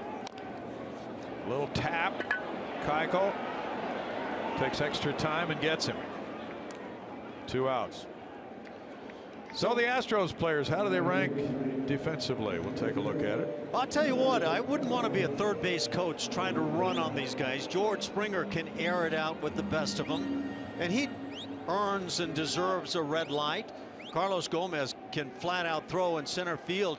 Maybe a little less consistent than the other guys, but he can bring it. And Colby Rasmus doesn't throw quite as well in terms of velocity, but Colby's very accurate, and so it's a tough outfield to run on. It's also an outfield that can go get it with anybody in my book. Carlos Beltran singled and scored when the Yankees got 2 in the second inning on a double by Starlin Castro. He's 1 for 2. And there's ball 1.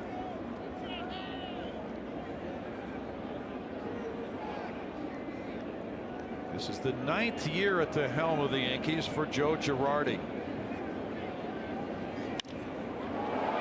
Out to center field, Gomez with a long pursuit makes a running catch, and that's a part of that defensive ranking for the Astros outfielders. Great play by Gomez at center after the excellent play by Correa to keep the game tied at 2 through 6.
Two to nothing after 2. They've come back to tie it 2-2 going into the top of the 7th. Here's our game summary brought to you by DeMontrond Auto Group, showing you Dallas Keuchel with 6 innings of work, 9 ground ball outs, 2 runs allowed. Carlos Correa a homer to tie it. He's driven in both runs for the Astros, also made an excellent defensive play. Tanaka out after 5 2/3 innings, and Tanaka was unable to hold that lead. He gave up the tying homer to Correa with 2 outs in the 6th. Castro had the 2 RBI double in the 2nd for New York. That brings you up to date on this opening day. We move to the 7th inning. And Chasen Shreve, who came in to get Carlos Gomez with a man on to end the Astros 6th inning, now will face 2 left-handed batters here back to back in Valbuena and Tucker in the 7th. Valbuena has grounded out both times. And this is one of his missions for 2016, to hit better against left-handed pitching. By the way, Brownie, nice to see Dallas Keuchel get through a rather quick 6th inning, 1-2-3 fashion, 90 pitches now for Dallas. That's an important inning after the club just tied the game.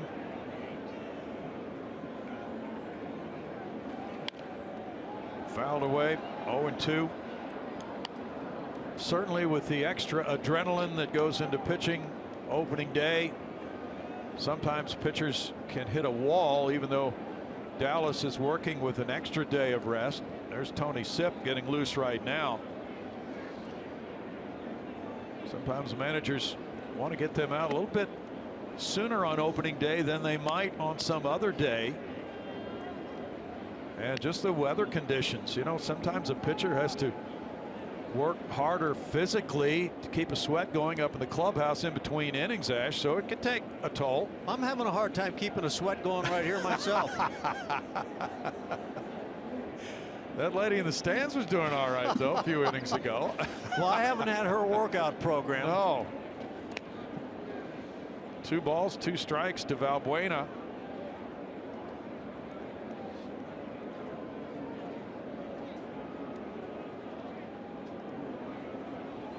Chasen Shreve is one of 2 lefties. Andrew Miller the other in the Yankee bullpen. Valbuena fouls it back, and when they get Aroldis Chapman in another month, they will have a devastating trio with Dellin Betances, a right-hander who throws hard, and then Miller and then Chapman available for the last 3 innings. The Astros have tied it here through 6, but any team trailing this Yankee club after 6, when those 3 are available, is going to be hard pressed to break through and win that game. That is a foul bunch you have to deal with. Yeah, that's not the Kingston trio we're talking about. Those 3 guys, they can really stop an offense. The best I've ever seen, heard of, the trio of Lidge, Wagner, and Dotel. Yeah. Any order you want to pick? Castro with a flip out of his glove has made a couple of excellent plays on slow rollers. 1 out.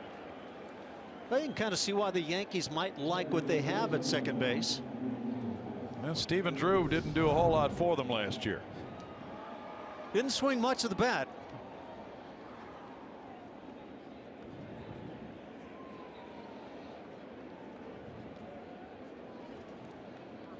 Now Preston Tucker has been taken down for a pinch hitter, making his major league debut.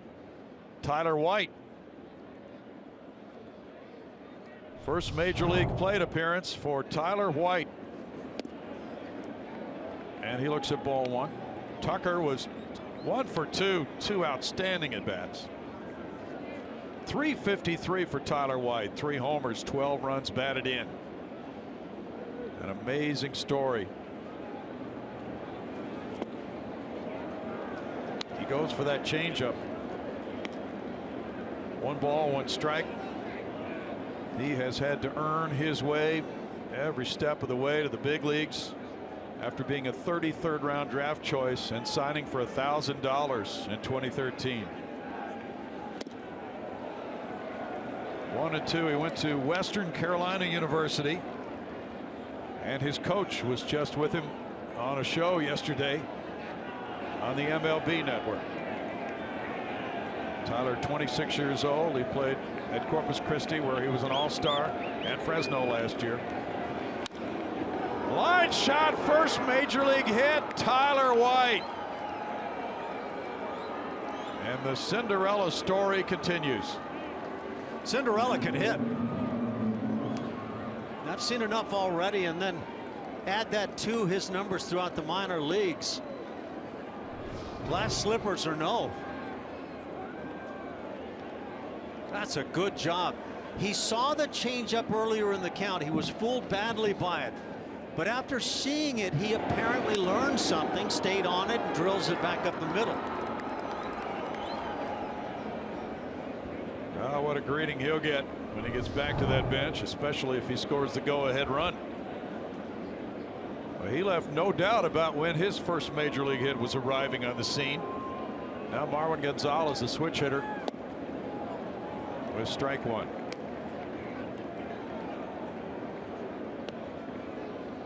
That's an unusual way to get it, Ash. Well, that's tough. You come out and find the back end of this bullpen now for the Yankees on a cold day. You've been sitting and watching, trying to stay warm, doing your best, and then you come up with that. First day in the major leagues, tie ball game. 1 ball, 1 strike. In the Big Apple, couple of strikes on you. That's just a guy that does have a record of being a hitter. He came from Mooresboro, North Carolina, to Yankee Stadium. What a thrill.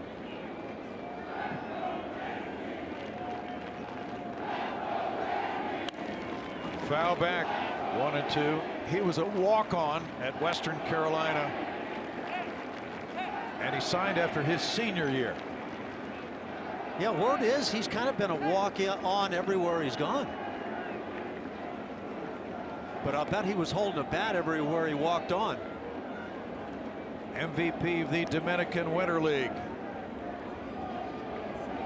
What a long way that was from Yankee Stadium.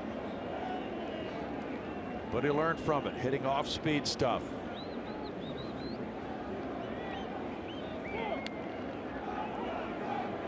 The scouting report on Tyler White was he gives lefties fits.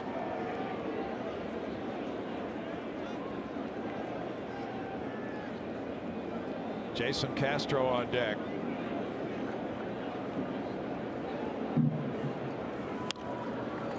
Fouled away. And when you saw the way the Astros lineup was, with Shreve coming in to face the right-handed hitter Gomez in the 6th inning, and then back-to-back left-handed hitters Valbuena and White in the 7th, you could understand Joe Girardi's thinking. I'm really bringing him in not for this out in the 6th so much as for the 7th. But then Valbuena makes an out. A.J. Hinch pinch hits for the left-handed hitting Tucker, and White delivers.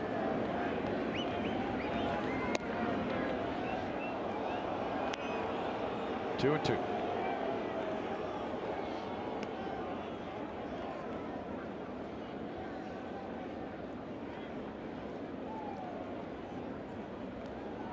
And now a right-hander gets loose for the Yankees.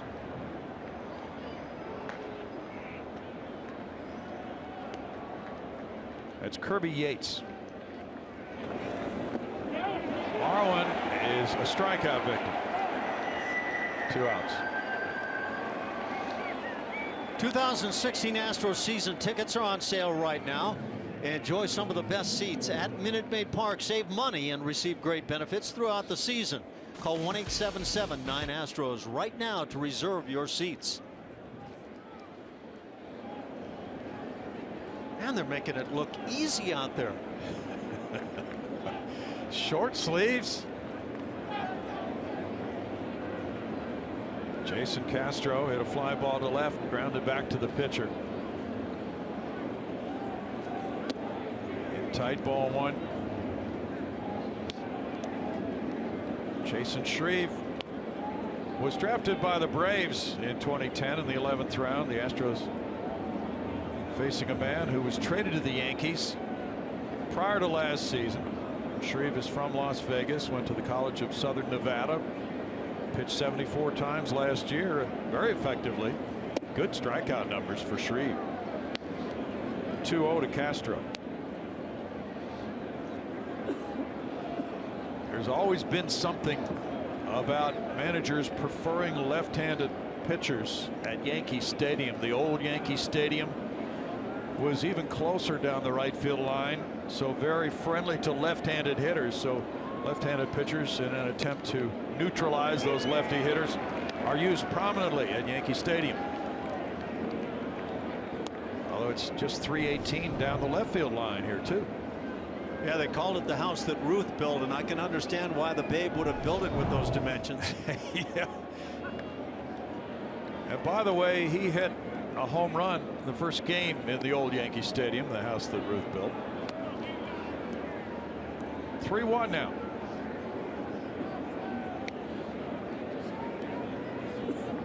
With Altuve on deck. Jason Castro appeared to take the same pitch the last two offerings and different calls. That one popped into the mid. The foul tip makes it 3-2. And now an automatic run for Tyler White, moving from first to second on this 3-2 pitch with 2 outs.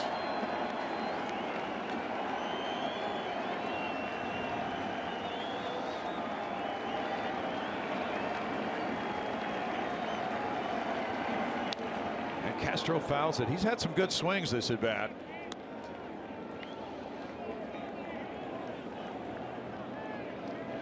White said the Astros told him after his first year in professional baseball he needed to lose some weight. He lost about 30 pounds through dieting and working out. He's been working very hard on playing first base this spring. He really wants it. He wants to stay. He is a nice and coachable young man. A strikeout ends it in the Astros 7th. No runs, a hit, and a man left. It's 2-2.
York's Yankee Stadium, a 2-2 tie in game 1 of the 162. The Astros and Yankees all locked up in this 2-2 affair. The Toyota Tundra worked the game part 2, and Toyota Tundra helps us work the game as we look at how Dallas Keuchel fared with umpire Dana Demuth today. Dallas came in with what appears to be a little bit different strategy, trying to work the inside corner a lot, and I think things went well between he and the home plate umpire today. There's that inside edge, and he continued to pump and work against, in particular, the right-hand hitters. Failed to get a double play early in the ballgame that looked like it was presented. It cost a couple of runs. Dallas finds himself back out on the hill, all tied, and trying to get the Astros offense going while shutting down the Yankees. Well, Dallas has retired 8 in a row after the 4th inning leadoff single by Brian McCann. He gave up the 2-run double to Castro in the 2nd inning. So for 90 pitches of work, he's gotten more economical with 9 in the 5th, 8 in the 6th inning, and that's kept him in this game going to the bottom of the 7th. Ash, we go to Julia Morales. Hey guys, yeah, Keuchel coming in after a spring where he didn't throw as many innings as maybe he has in the past. He started a little bit later, and I asked around a little bit, are there any concerns with that, maybe not getting as many innings in? And this is a guy that takes really good care of himself, stays in great physical shape, and they said, imagine a marathon runner. Do they ever run the actual marathon distance to say that they're ready? And it's true, marathon runners usually don't have to run 26.2 to feel like they're ready. So that's the analogy I got. Dallas Keuchel knows his body well, and we've seen that from the past guys. And he knows he wants to compete, as he showed so many times last year. On his way to that 20-win season, the Cy Young Award. Competing now in a 2-2 game with Brian McCann leading it off in the home 7th inning. McCann has a walk and a single. Yeah, for me, that's a thinking man's analogy. I really like that. And, you know, you prepare yourself in a number of ways. Dallas Keuchel obviously up to the task. Infield is shifted around. McCann steps up. There's double barrel bullpen action for A.J. Hinch. Will Harris and Tony Sipp, so he's ready to make a move if Keuchel falters here. Now we're ready to go.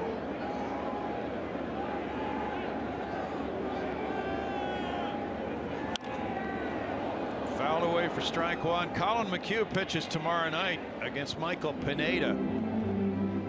Thursday afternoon, it's Nate Eovaldi for the Yankees, Mike Fiers for the Astros. Then on to Milwaukee.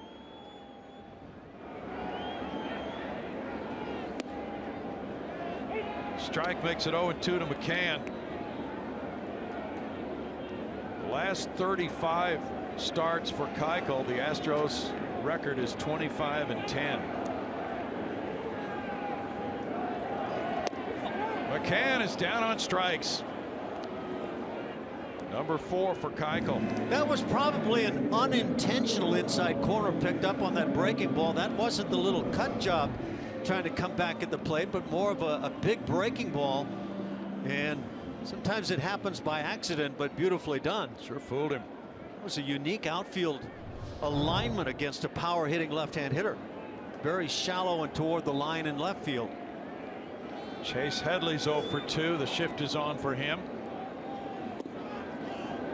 Pitch in with ball 1.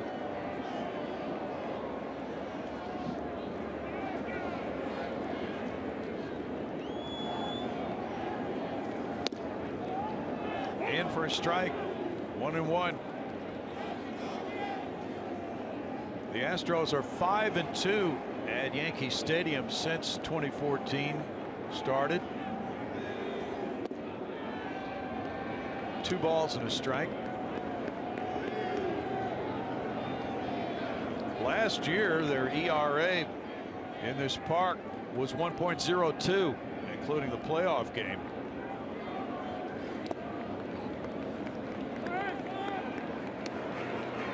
(3-1) for Keuchel.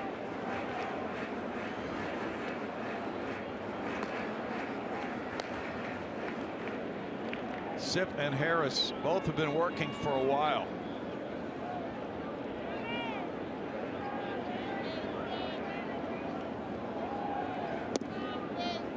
In for a strike. 3-2 to Headley.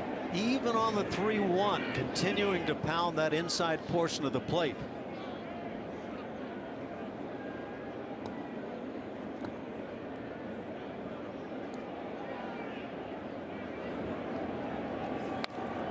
A shot foul. Keeps the count full on the Yankee third baseman. Yankees will go to Detroit over the weekend. They could be staying with the cold weather theme for a while.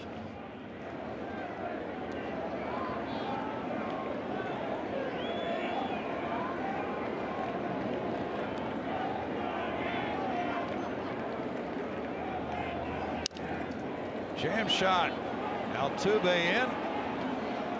2 outs. Good pitch in on the hands. Learn all about Minute Maid Park by taking a tour of historic Union Station, luxury suites, the Diamond Club, and much more. For more information, visit astros.com/tours, or you can call 713-259-8996 to schedule your tour today. It's a good tour. 100 pitch mark for Keuchel, 59 strikes. Castro has driven in both Yankee runs with a line drive double in the second to left field. He's 1 for 2. Dallas just kept coming in on Headley, eventually gets him on a pitch maybe off the inside edge, but Headley kept battling in there, and you can see that was getting into the kitchen. Normally you'd want to go someplace warm, maybe like a kitchen on a day like today. Yeah, some kitchens are warmed up. It's when you get deep into that Frigidaire portion of the cooking area, or whatever brand you choose.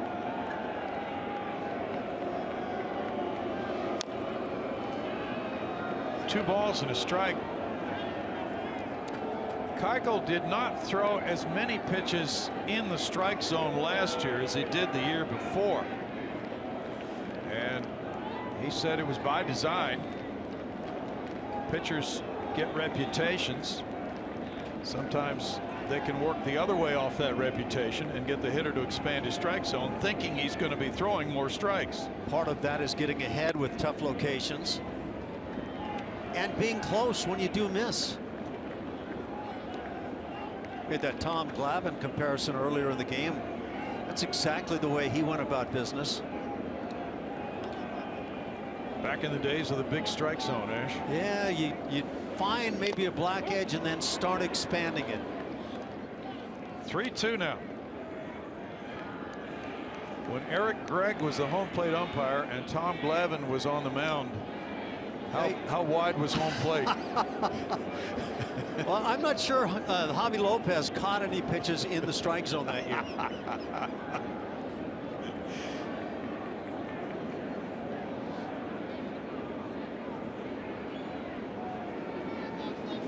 Struck him out, and he did not need to throw a strike to get him to go for it.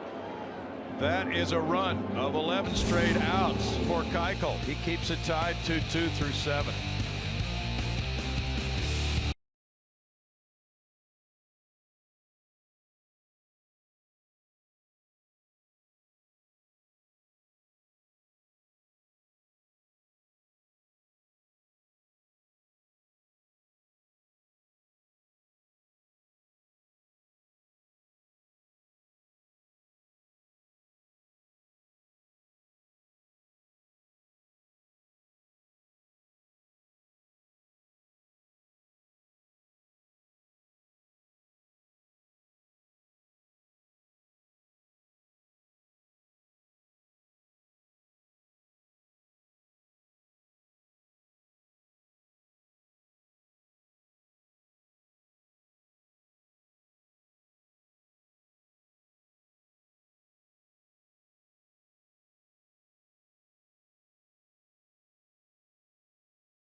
Here in the Bronx, Astros Yankees tied at 2.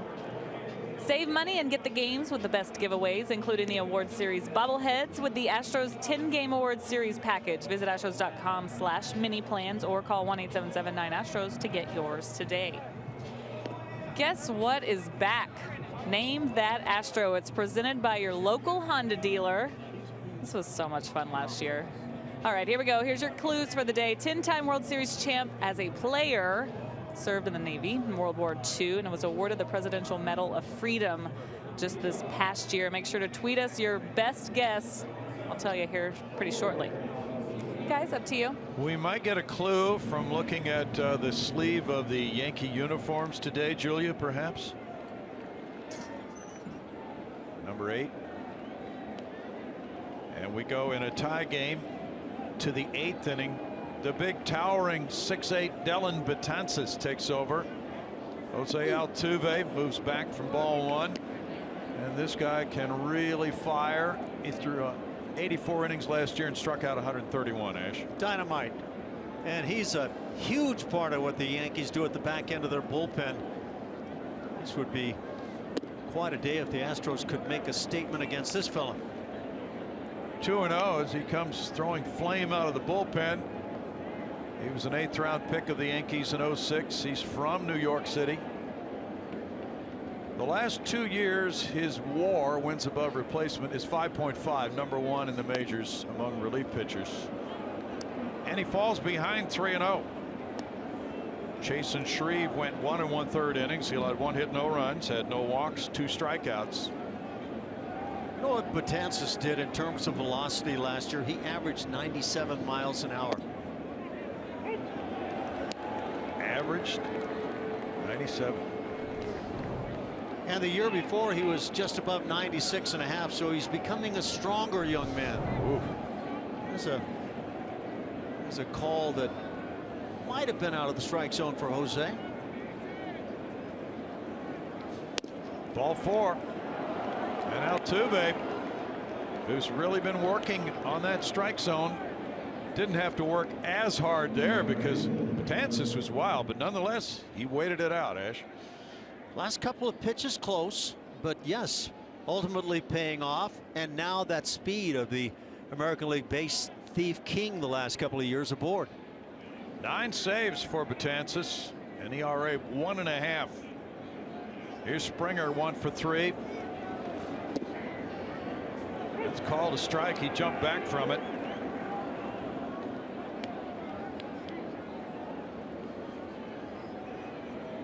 Betances led all major league relievers in strikeouts last year for the 2nd straight year. Appears to be somewhat quick to the plate despite being big. The two aren't always tied together. Altuve's going. The throw almost hit Betances. He stole it easily. Now McCann's throw bouncing to second base as Altuve aggressively moves in with his first steal of the year. Not sure what this message at the mound is going to be, but good jump by Altuve. And again, not a big high leg kick there by Betances, just trying to time it out. 2 steals for the Astros today. That message could have been more about Altuve and his tendency to try to nab third base as well. The Astros led the league with 121 steals last year. Altuve led with 38 individually. He's led 2 years in a row. And for a strike, and it's 1-2 to Springer. Carlos Correa on deck.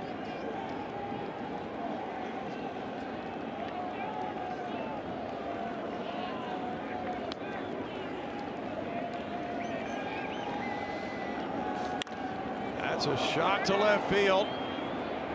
Hicks coming over with the catch. Here's Altuve going back. He wanted to force the throw and read it, and it was headed for third base, so it's out number 1 and he stays at second.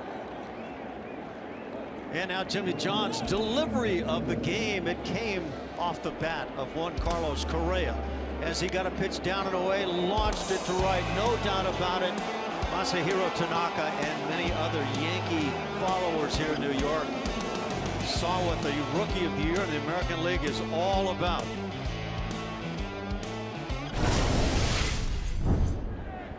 Carlos Correa has driven in both Houston runs. He homered in the 6th. Taking strike 1. We apologize. We're having some technical difficulties. Working very hard to fix that picture problem.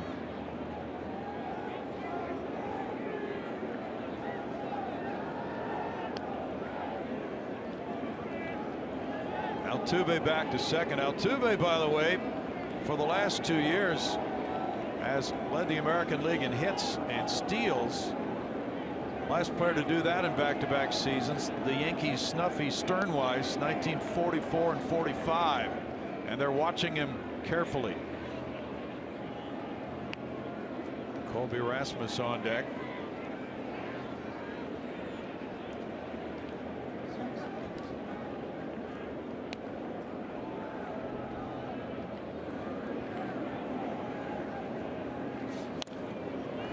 Pop foul and out of play. Yankees outfielders' arms don't run on Hicks, do run on Ellsbury and Beltran.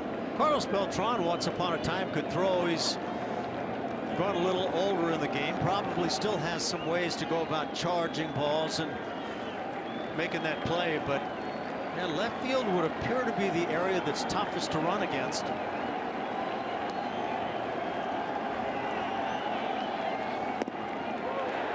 The appeal went to first. He checked his swing. Greg Gibson with a call. It's 1-2 on Correa.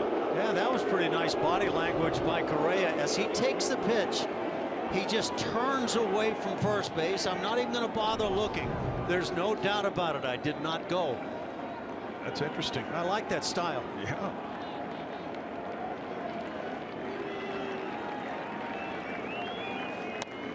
Little roller. Betances throws it away. Altuve scores, and the Astros have the lead. This is an interesting play, and Joe Girardi, as I anticipated, comes out. He wants to know, why is Correa allowed to run well inside that baseline? And he did, and it probably impacted the errant throw.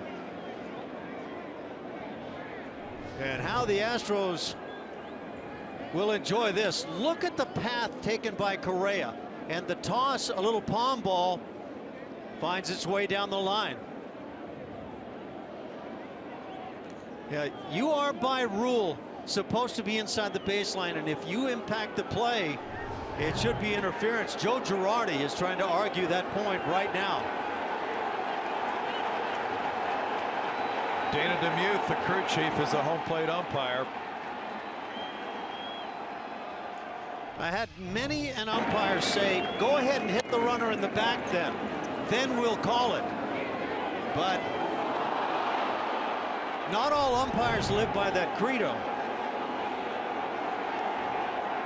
Joe Girardi's been back of the plate plenty of times himself, and he knows the way that is at least intended to be interpreted, and now the umpires are going to gather. Demuth will confer with the first base umpire, Greg Gibson, and the others on the crew. Ed Hickox at second, Mike Estabrook at third will come over.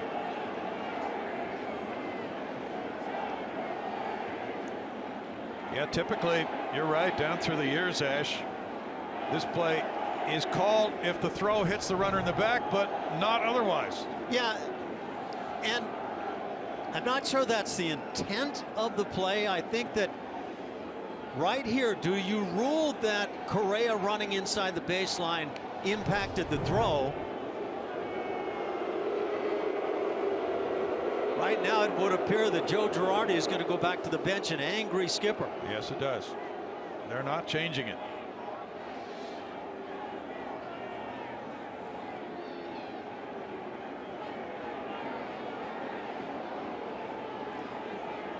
Yeah, if Demuth had not lobbed that grenade over the first baseman, if he had just fired it right into Correa's back, I think they get a call on that. And as we watch that play, clearly Betances was picking up the palm ball, but from that manager's perspective, I don't blame Joe Girardi for being upset. From the Astros perspective, you gotta love it. And it's 3-2 Houston with Altuve scoring on the error by Betances.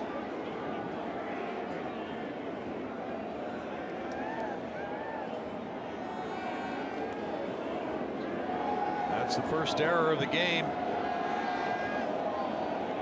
Colby Rasmus is 0 for 2 with a walk. And the throw goes over on Correa.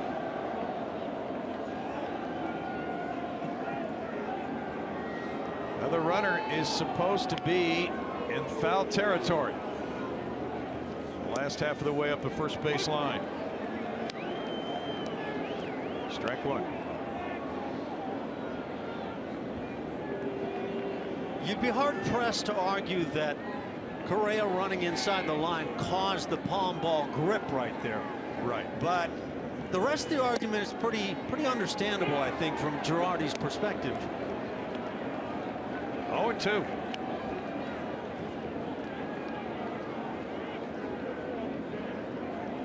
Big Dellin Betances, a critical part of this Yankees team. Now, with his club falling behind, is trying to regroup. 1 ball, 2 strikes.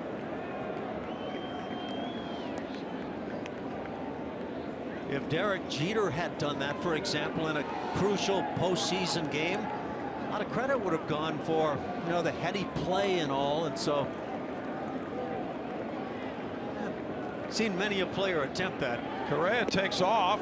Here's McCann's throw, and he slides in. He's out. It looked like he came off the base, and Ed Hickox called him out. He's staying there. He wants it reviewed. Well, there's a guy that believes that he did not leave the bag.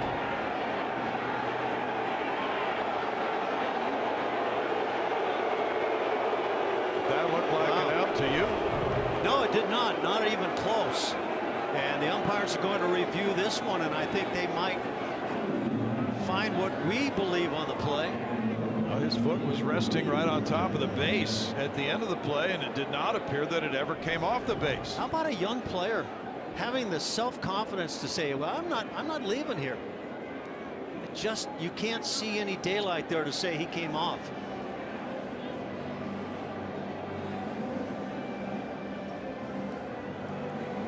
Actually, I anticipated that foot was going to bounce up just a bit, but it appears to just hang on the bag. Remarkably so. That's a guy that's been doing his flexibility drills. Yeah, he does those. You're right. He was doing the splits. Yeah, I'm really curious to see how the folks making this review determine this, because I can't see any point where you say, you know what, there's daylight. Maybe that's where they get it. We advise you not to try that slide in your living room. Please do not. The attendance, it's a sellout, 47,820. A lot of those folks couldn't make it out with the change of day and change of time. Yeah, that's an important point. You're right. Yankees, by the way, are wearing the number 8 of Yogi Berra on their left sleeves all season long to acknowledge his passing. Fantastic guy.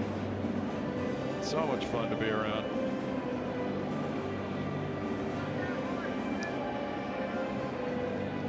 Well, I just don't see how this play doesn't get overturned.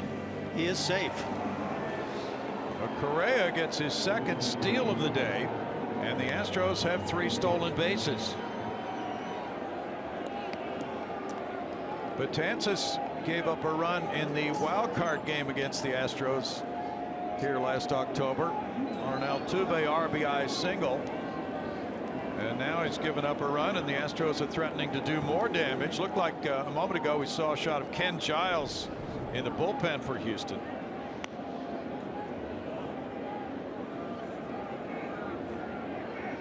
Correa immediately saying, no way. You're going to have to review this one. Rasmus takes the slider.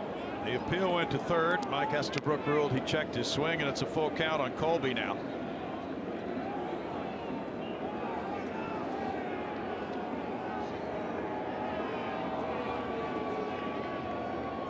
Correa even finds a way to disagree in a very charitable fashion. That's ball 4. 2 walks and an error in the inning to the 4 batters faced so far by Betances, and the Astros threatening to do more damage. Looked to me like Colby Rasmus took advantage of possibly a missed call. Maybe so. Carlos Gomez is 0 for 3 with 1 out and 2 on. Yankees have their 9, 1, and 2 hitters due up in the bottom of the 8th.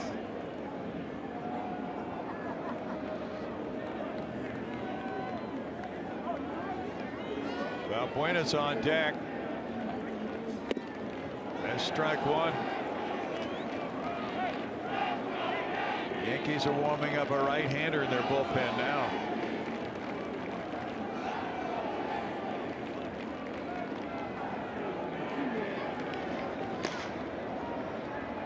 Johnny Barbado. 1 ball, 1 strike.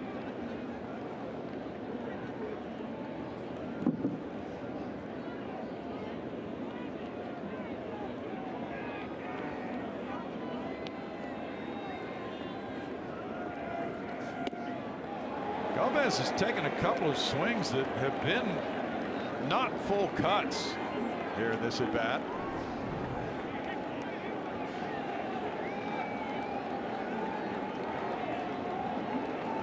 That was one of them.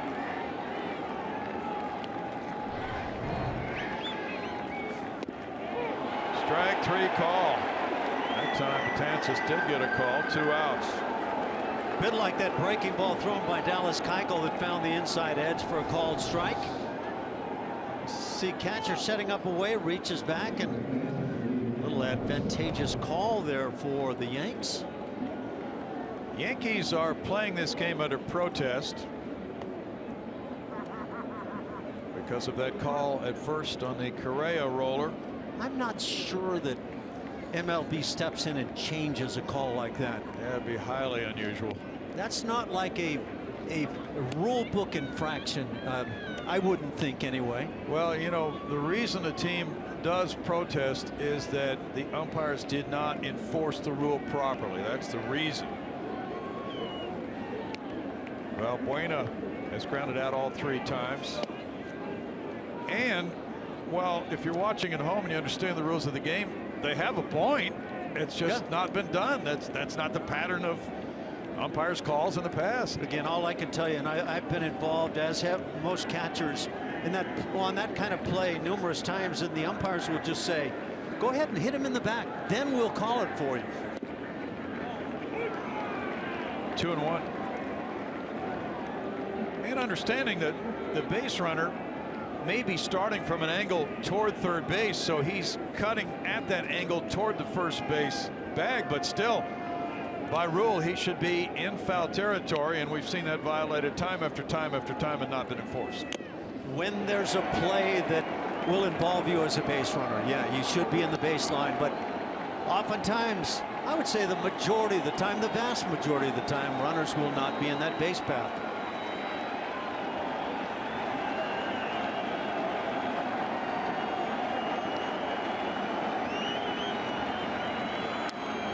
Buena fouls it. Big at bat here as the Astros try to build on this 1-run lead. Tyler White's on deck.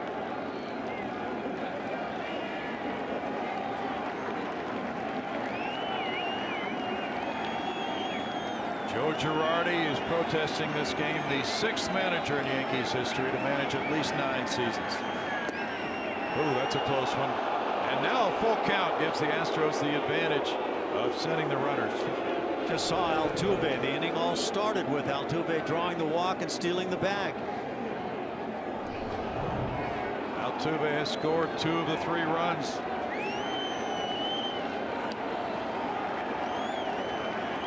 Runners move, and there's a shot into right center field.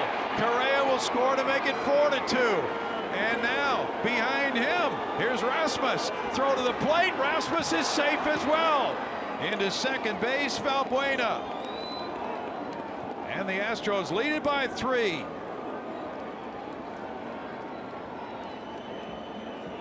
That is a gutsy and valid send at third base by Gary Pettis. You take advantage, you take shots with a couple of outs, and it pays off.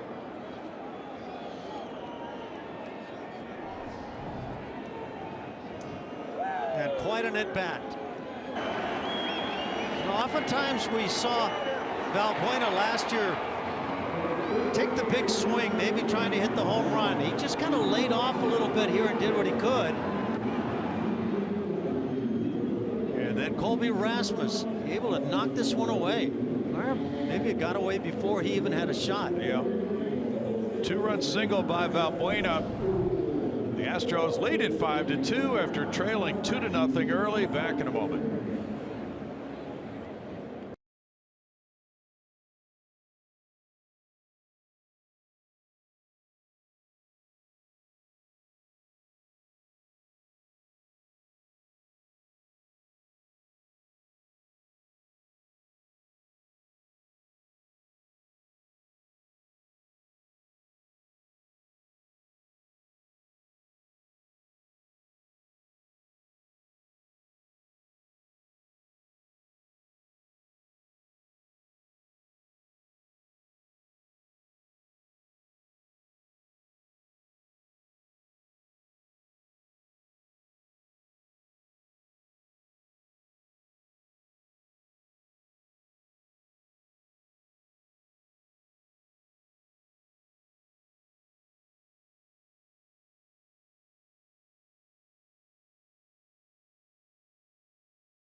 Eight 5-2 Astros now leading the Yankees.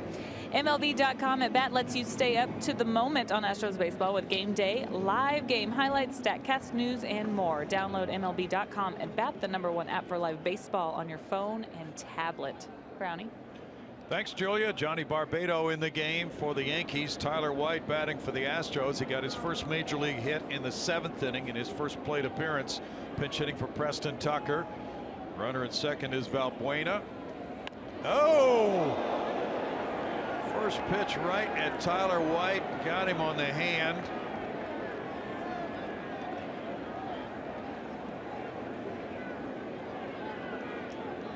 The right hand hit by the pitch. Boy, that sounded like bat. That means solid bone. Man. 94 miles per hour. Yeah. His hand was wrapped around the bat when he got hit.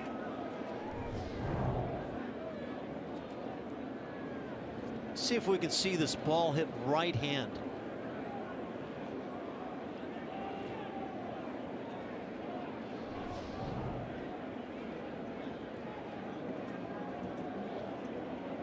Oh, that's hard to see right there. Still shaking his hand. He's going to stay in and run. Then they'll get a look at him. He's fortunate he turned the correct way right there. That's the one coming up and in that'll get guys up in that face head region. The first major league pitch thrown by Barbado, and he hits Tyler White. Now Marwin Gonzalez is 0 for 3.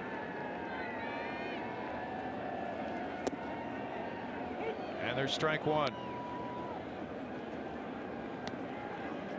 Barbado had quite a spring. Yankees got him in a trade for Sean Kelly after 2014. Last year he was at AA Trenton and AAA Scranton Wilkes-Barre. Excellent strikeout numbers in the minor leagues for Barbado. Well, you can see why. He's got a really good arm. 0-2. He appeared 11 times in the spring with an 0-1 record, a 1.64 ERA, a whip of 0.73.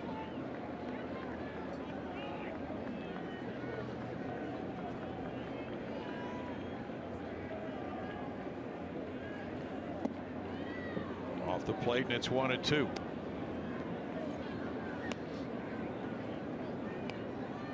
Tyler White is at first base, looking down at his right hand.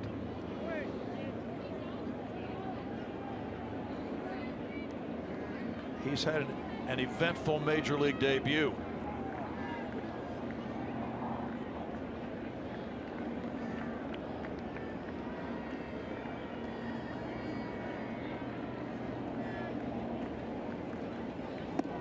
Barwin takes it, and it's a 2-2 count.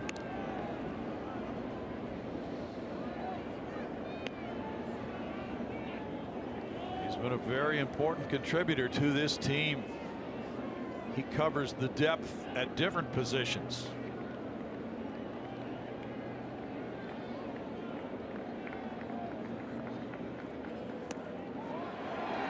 A strikeout will end it, and the Astros 8. They come up with 3 runs. Valbuena drives in 2 of them, and they lead it 5-2 heading to the last of the 8th.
Now have a 5-2 lead. As we promised earlier in the game, it's Miller time, brought to you by Miller Lite, and they went to work with the gloves in the 6th inning, Ash.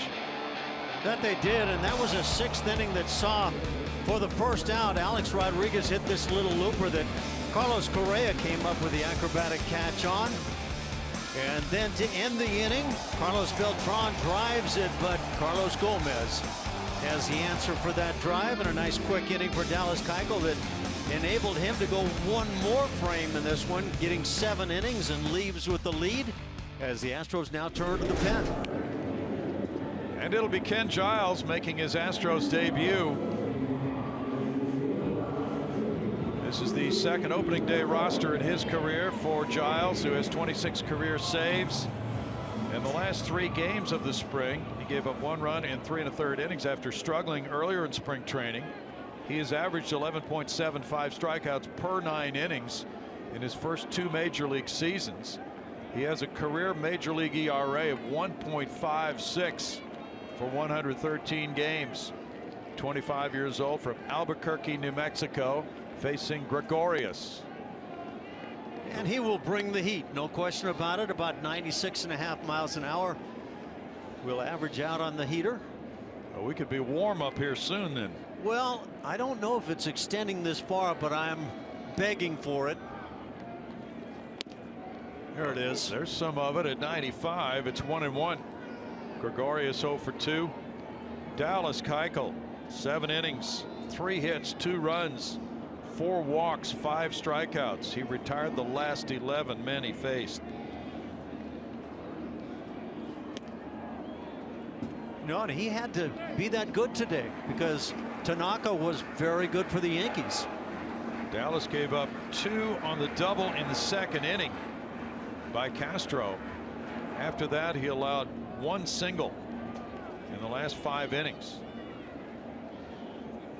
4 early walks didn't really promise a long afternoon for Dallas. Breaking ball makes it 2-2. Giles' slider is a big pitch for him in addition to the heat we were talking about. 15 career saves. After Jonathan Papelbon was traded by the Phillies mid-season last year, Giles took over as their closer. Fastball whack deep into right. Springer watches it go. And Gregorius makes it 5-3.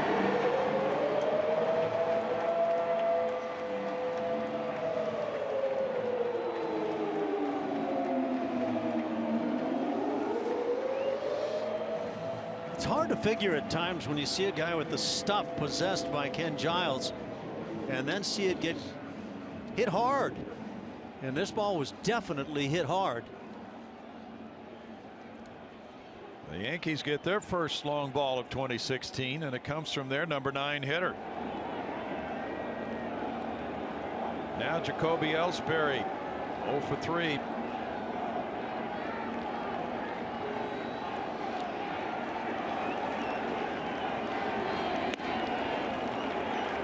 Ball 1 to him. And you would anticipate that Ellsbury would be trying to coax a way to get on board any way he can do it.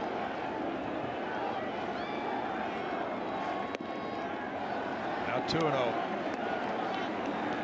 Giles gave up 7 earned runs in 9 1/3 innings this spring in 9 outings for a 6.75 ERA. He struck out 8 in 9 1/3 innings. Each of his last 2 outings produced scoreless baseball, though.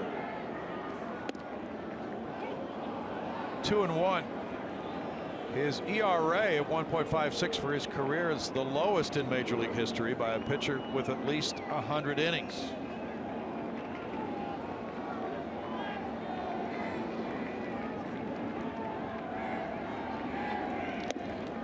And for a strike at 83. 2-2.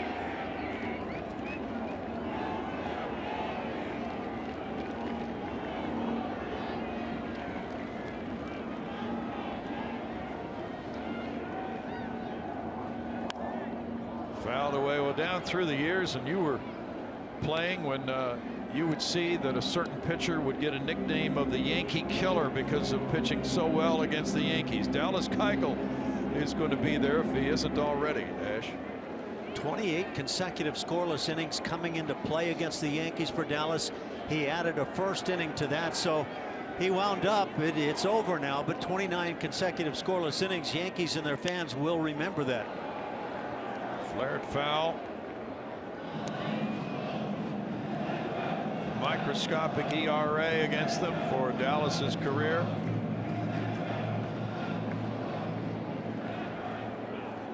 And the next time he would face them would be in July, if that happens, in Houston. Numbers mean a lot, but what really talks is winning those postseason games, and Dallas did that shutout fashion against the Yanks last year. The appeal went to third. He checked his swing. Mike Estabrook with a ruling. It's 3-2 now to Ellsbury. Nobody warming up currently in the Astros bullpen.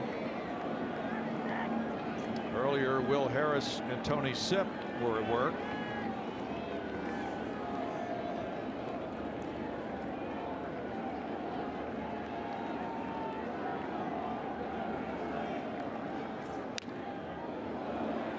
And Ellsbury stays at the plate. That was quite a major trade between the Astros and the Phillies. Ken Giles and infielder Jonathan Araz in exchange for Mark Appel, Harold Araz, Thomas Eshelman, Brett Oberholzer, and Vince Velasquez back in mid-December.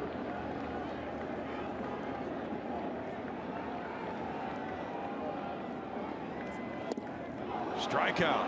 1 out. Well, that's pretty gutsy on a 3-2 where you can't put the man aboard. Come with the breaking ball for the strikeout. Here's the home run. And that pitch is not about where a guy would put it on the tee if he had the opportunity.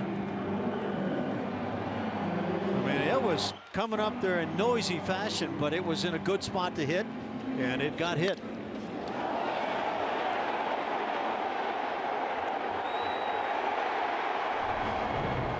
Now Brett Gardner is a pinch hitter for Aaron Hicks. Hicks was 0 for 2 with a walk.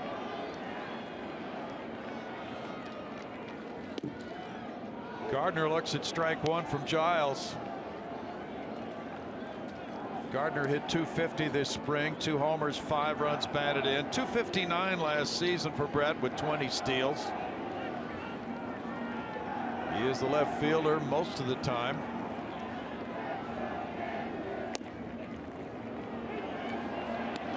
You know, if I had to assess things here, I would say Ken Giles is every bit as confident about throwing that breaking pitch for a strike as he is with the heater. Yes, that's the way it looks. This slider statistically has really been a big pitch for him. Very hard to hit. He gets a swing there from Gardner, and the count remains 0-2. It's a good call by Dana DeMuth. Jason Castro tried to buy one, but I believe that ball hit the ground. There's that slider. You can see the rotation on the backside of it, and might pull that off against some umpires. Not that you ever tried, of course. No, of course those umpires wouldn't reside in the big leagues. Got him looking. 2 outs. Alex Rodriguez comes up. It's a well spotted heater with a little tail on it too at 95. Yeah. Rodriguez bounced into a double play, walked, and hit a looping liner, and Carlos Correa robbed him.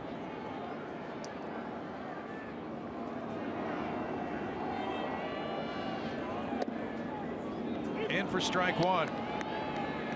The Astros have their 9-1 and 2 hitters due up in the 9th. They sent 8 men to the plate in the 3-run 8th inning, scoring 3 runs on 1 hit.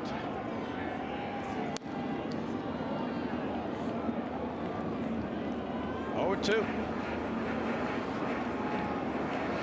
It's a guy that could be so valuable over the course of the year. Nice to see him kind of settle in after that rocky spring you talked about. Luke Gregerson is back as the closer, the role he performed so well last year. Correa moving to the 9th, 5-3 Houston.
Astros baseball on Root Sports is presented by Southwest Airlines. Transparency, low fares, nothing to hide. Well, the subway, of course, comes very close to new Yankee Stadium, bringing fans out to see the Astros with a 5-3 lead, moving to the 9th inning. And that one error by Dellin Betances looms very large in this one, giving the Astros 3 unearned runs in the 8th inning. Now they come up with Jason Castro in the 9th. Taking strike one. Castro 0 for 3 today. So Betances in 2/3 of an inning allowed 1 hit, 3 runs, no earned runs, walking 2, fanning 1. He's on the hook right now. Castro fouls it back. Yankees will have Teixeira, Beltran, McAndoo up in the bottom of the 9th inning. There's Luke Gregerson.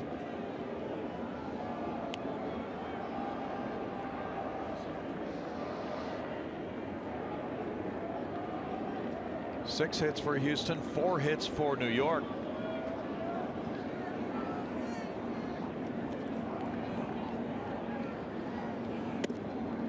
Last year, as you know, the Astros got off to a fabulous start, winning 18, losing 7. They shut out the Cleveland Indians opening day 2-0 behind Dallas Keuchel. Of course, then the Indians had their way with the rest of that opening series, and the Indians have a good pitching staff. Yeah, some people are picking them to win the AL Central, even do well in the playoffs. For the Astros, it was a struggle to win on the road last year. They were 33-48, 53-28 at home.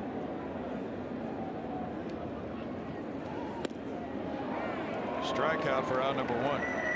Yeah, you win 50 games, whether it be at home or on the road, and you've done very, very well. You start adding numbers to that, and that's a heck of a year at home. Now the Astros, I don't know that you think about it. Do you think going out on the road and we've got to be a better road team, or do you just go out and do what managers preach, which is to play today's game? Jose Altuve's the batter. He's been a major factor today, scoring 2 runs. He has a double and a walk. And there is strike 1, Powder River. This guy's got a good arm. I think we will hear from this Yankees bullpen this year. Now, Barbado, pretty much an unknown to most of us, but he is impressing today. You're right.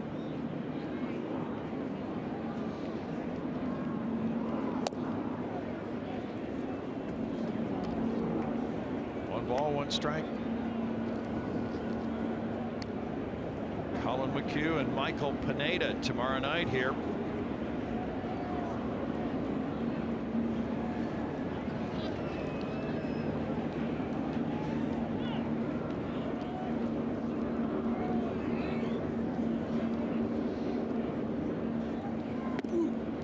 In tight, Altuve's been crowded a bunch today.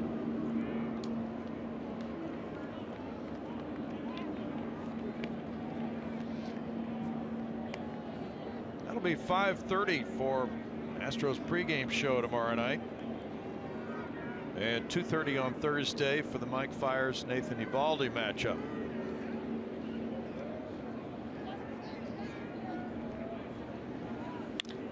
There's a shot on a line to left field, caught by Gardner.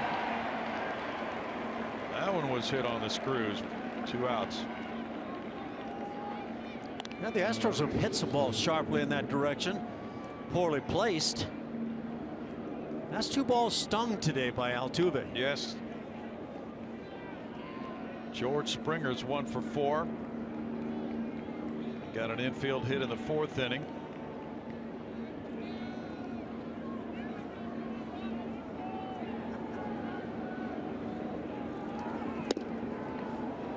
Strike to George. Well, we mentioned it earlier, Ash, but if George is able to play 140 games or more this year, his numbers could be very impressive. Yeah, it could be one of the benchmarks for the team. You don't generally think about number of games played for a particular guy, but It's just so much in the potential column for George. Some think that he could be an MVP candidate.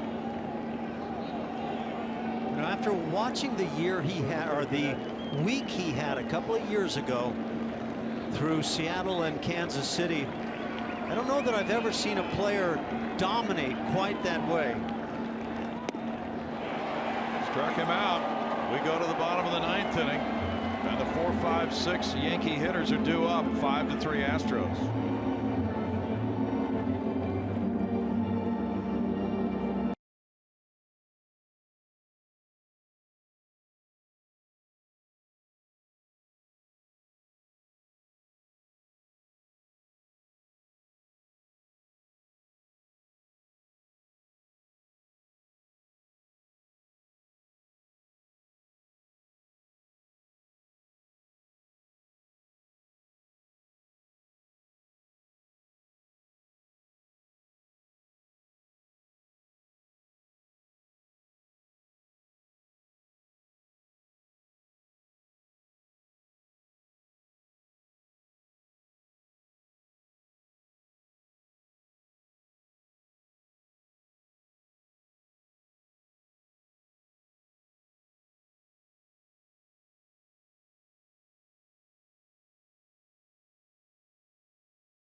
Five 5-3 Astros leading the Yankees.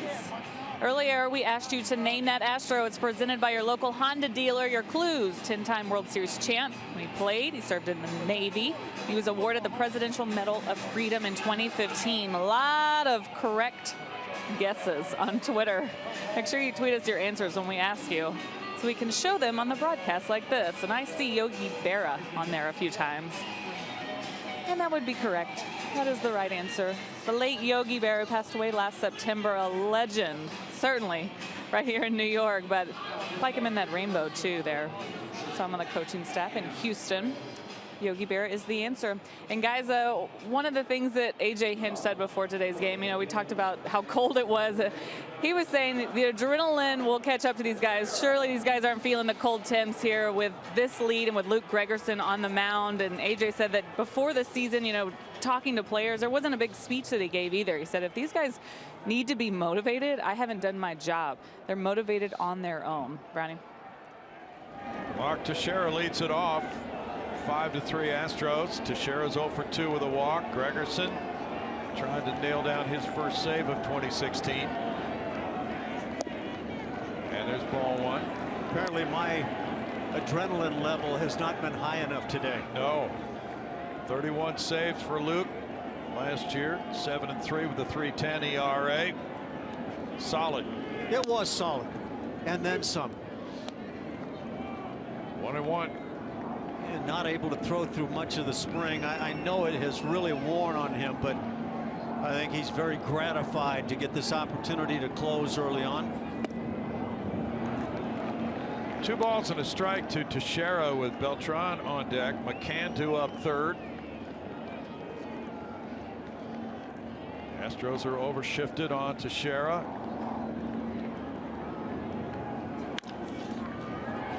That puts Correa in a good position. 1 out. This is the 8th opening day roster for Luke Gregerson. He was with the Padres, Oakland, and joining the Astros last year with those 31 saves and 36 opportunities. He really did a fine job at the end of games. Carlos Beltran is 1 for 3. Ken Giles in 1 inning allowed 1 hit, 1 run with no walks, 2 strikeouts. The home run to Gregorius. Flared, foul, and out of play.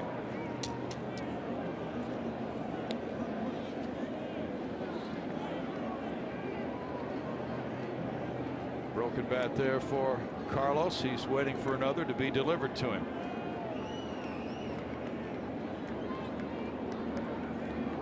So great that baseball is back, Ash, especially after the way the Astros did at the end of last season.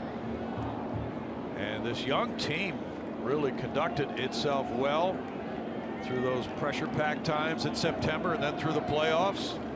Now, we talked about the difficulties of winning on the road, but they had that good road trip at the end of the year to get them into the playoffs. That's a strike. 0-2. And the two highly awarded players from last year for the Astros, Dallas Keuchel and Carlos Correa, did not disappoint here this afternoon, or have not to this point. That's to be sure. Well, okay, the three guys on the Sports Illustrated cover have had big games. That's a jinx, huh? It's not a jinx today. Struck him out, 2 outs. Gregerson, who is sidelined with that oblique injury, is looking strong now. That slider is the key pitch for Luke. When he's got that pitch working the way he wants, you just don't see many hitters squared up. Brian McCann. McCann's 1 for 2 with a walk. Gregerson, we were talking on the bus coming out here, Ash, with Luke about what do you do to get a grip on the baseball on a day like this? He said, well, that's why I chew gum. Which I found really intriguing. Had never actually heard that response to that question. Yeah, he gets a little saliva mixed in with the gum, and then, you know, you're allowed to walk off the rubber at the back of the mound, put your hand to that mouth to get a little tackiness on the fingers, probably because of the sugar in the gum, right? Marwin Gonzalez, outstanding play to Gregerson, who falls, making the catch, and that's the way it ends, with Dallas Keuchel getting his first win of 2016, continuing his dominance of the New York Yankees, with Giles and Gregerson combining on a 4-hitter, and the outfielders enjoy it. What a day for Carlos Correa. 2 runs batted in, including a home run. Altuve scored twice. Here's the final play. Nicely done defensively. That big swing by Valbuena, part of that offense. And I'm thoroughly impressed with the way Dallas Keuchel lived up to everything that might have been viewed as pressure coming in. And it could have been a better day for Dallas statistically, but he pitched very